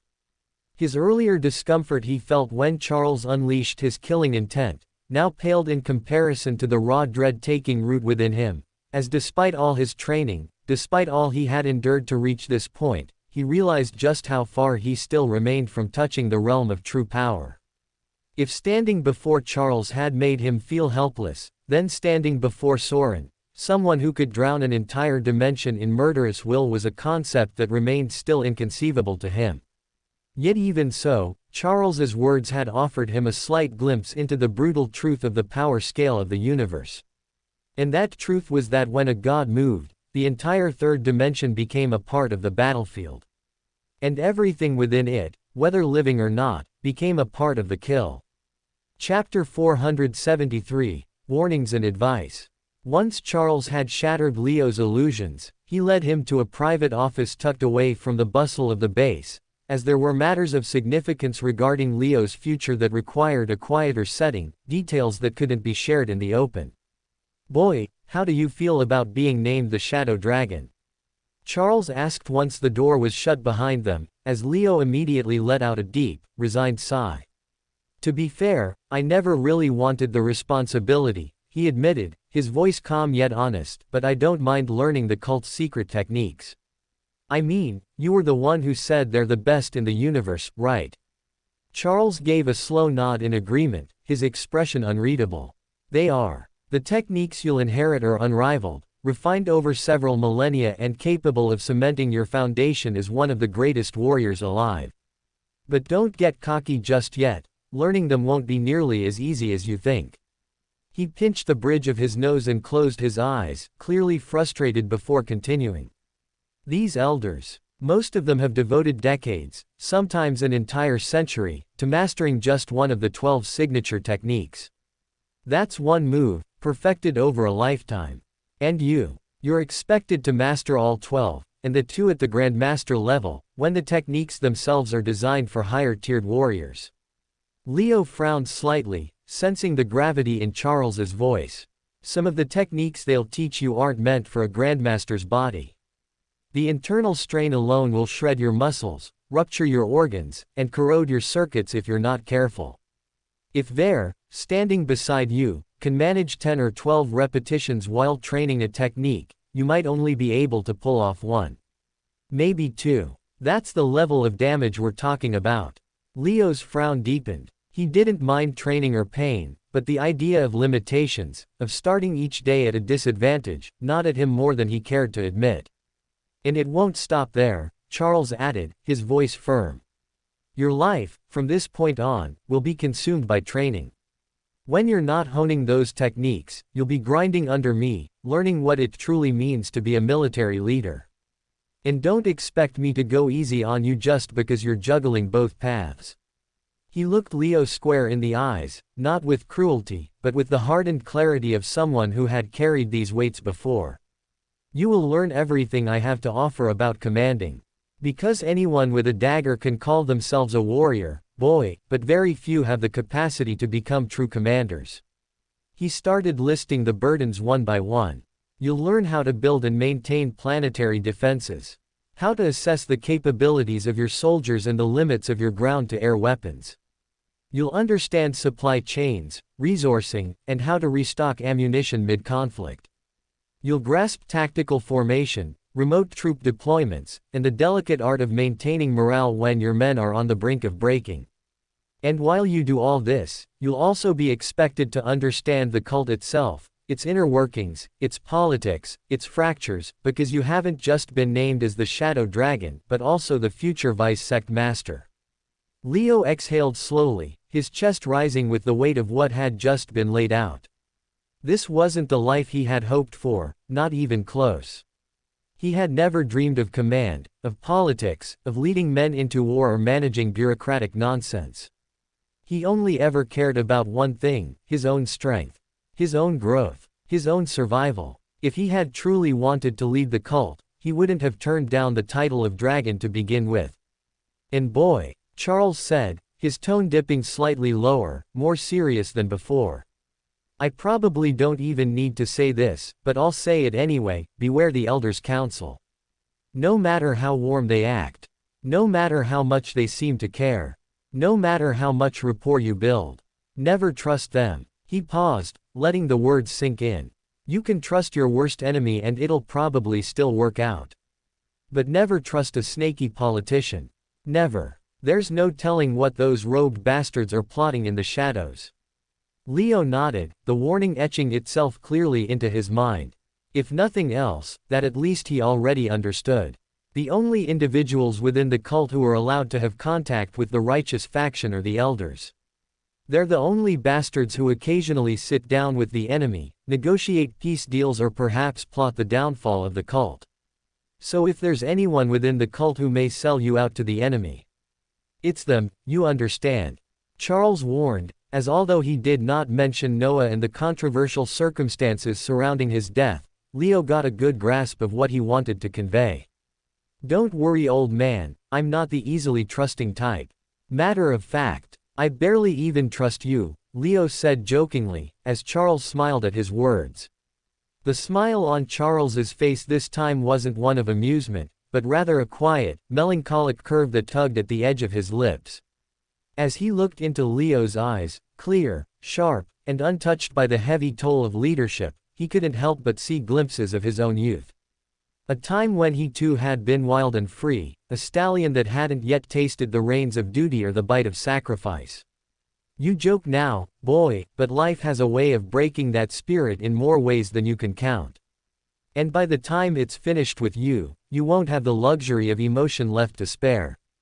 If it were up to me, I'd never place such a heavy burden on a pair of shoulders so young, but fate doesn't ask for permission. It simply drops its weight and walks away. The naming of a new dragon is more than a ceremony. It is a declaration. It is the beating of war drums beneath a silk curtain. The cult of ascension will not remain silent forever. We weren't built to simply defend our current borders and watch time pass. Sooner or later, the elders will approve a counter-offensive, and when that happens, it will be you and Ver who are thrown into the storm's eye. Whether you go as a dragon or as a commander makes no difference in the end. Either way, war is coming for you. And it will not knock gently. I will try my best to teach you how to stay alive. But in the end, it will be up to you to find a way to stay alive. Chapter 474, Drums of War. Meanwhile, across all cult territories. A few days after Ver was named Dragon, recruitment offices enrolling soldiers for the Dragon's private army opened up across all cult-controlled planets. There was no grand announcement. There were no flyers posted to inform the citizens that the recruitment process had begun, yet even without any announcement, everyone had already been expecting it. The tradition of the Dragon's army being raised once a new dragon was named was as old as the cult itself.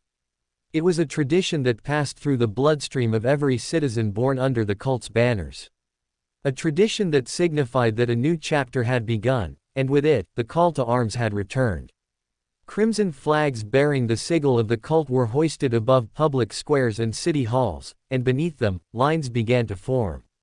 Long, winding, feverish lines, stretching through dusty marketplaces, dark-lit alleys, and even the front steps of police stations.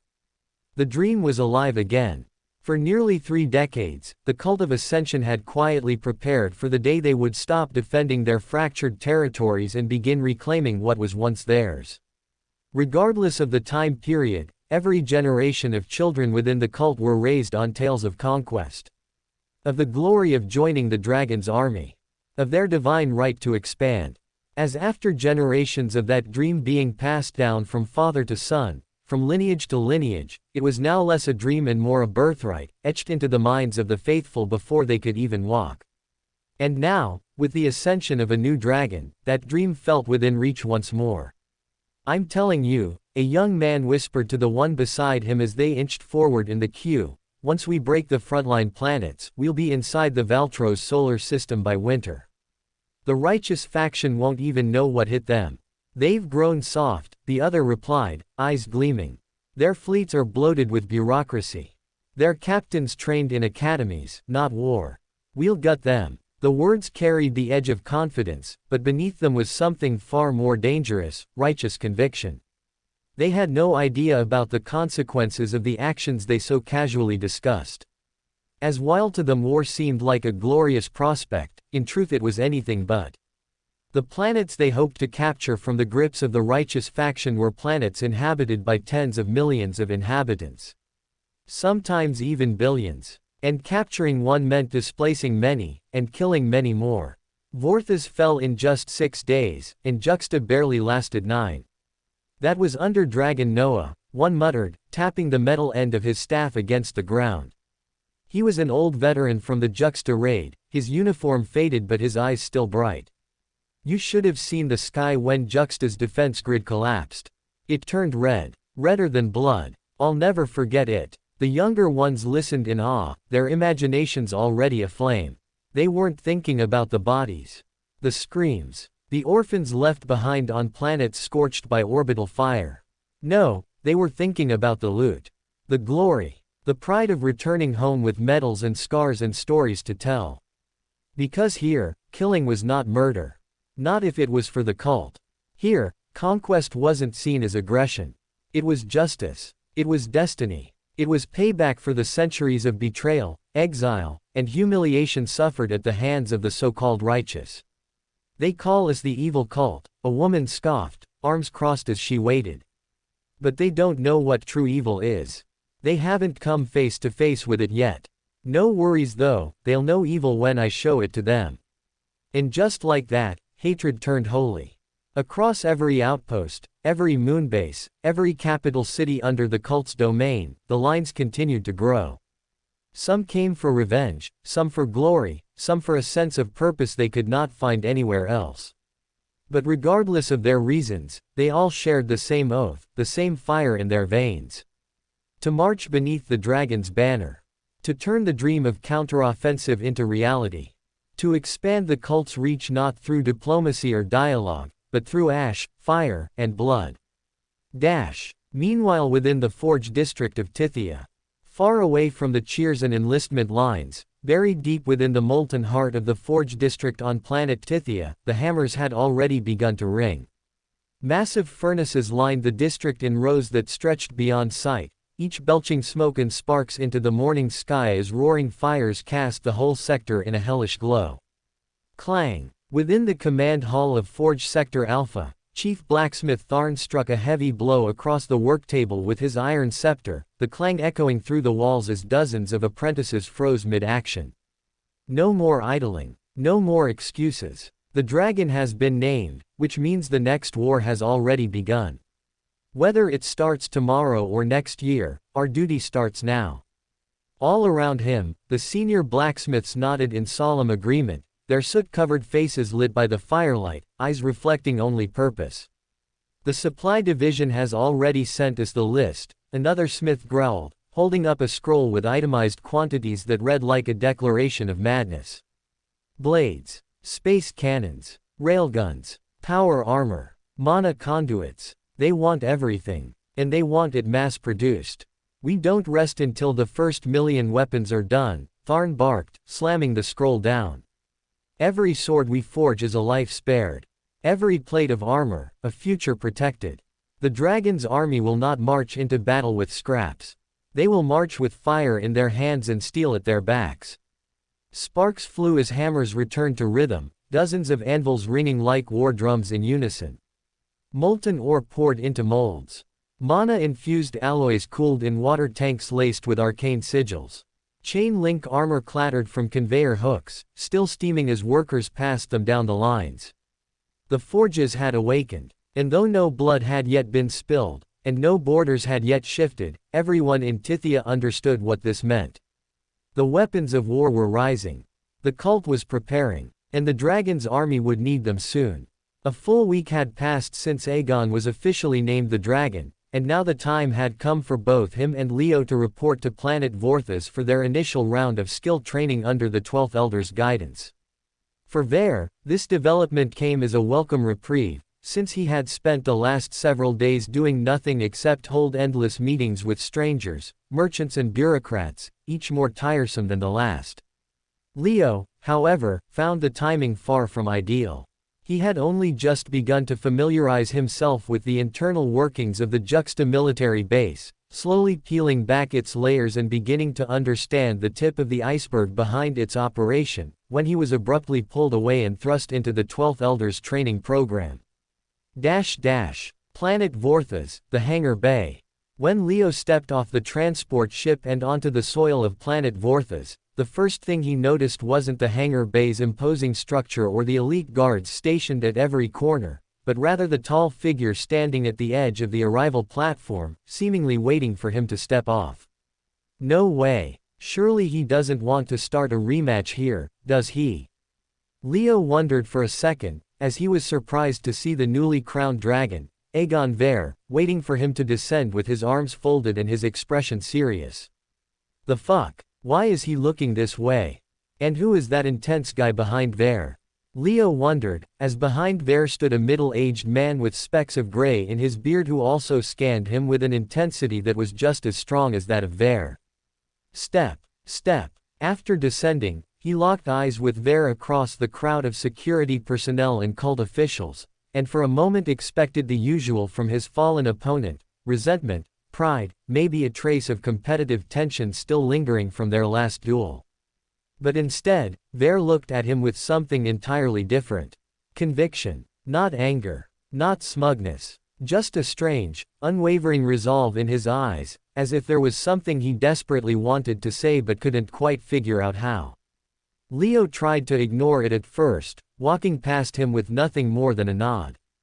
But Ver didn't move. He just kept looking at him, eyes burning with unspoken thought. And even when a considerable amount of time passed, that damn stare didn't go away.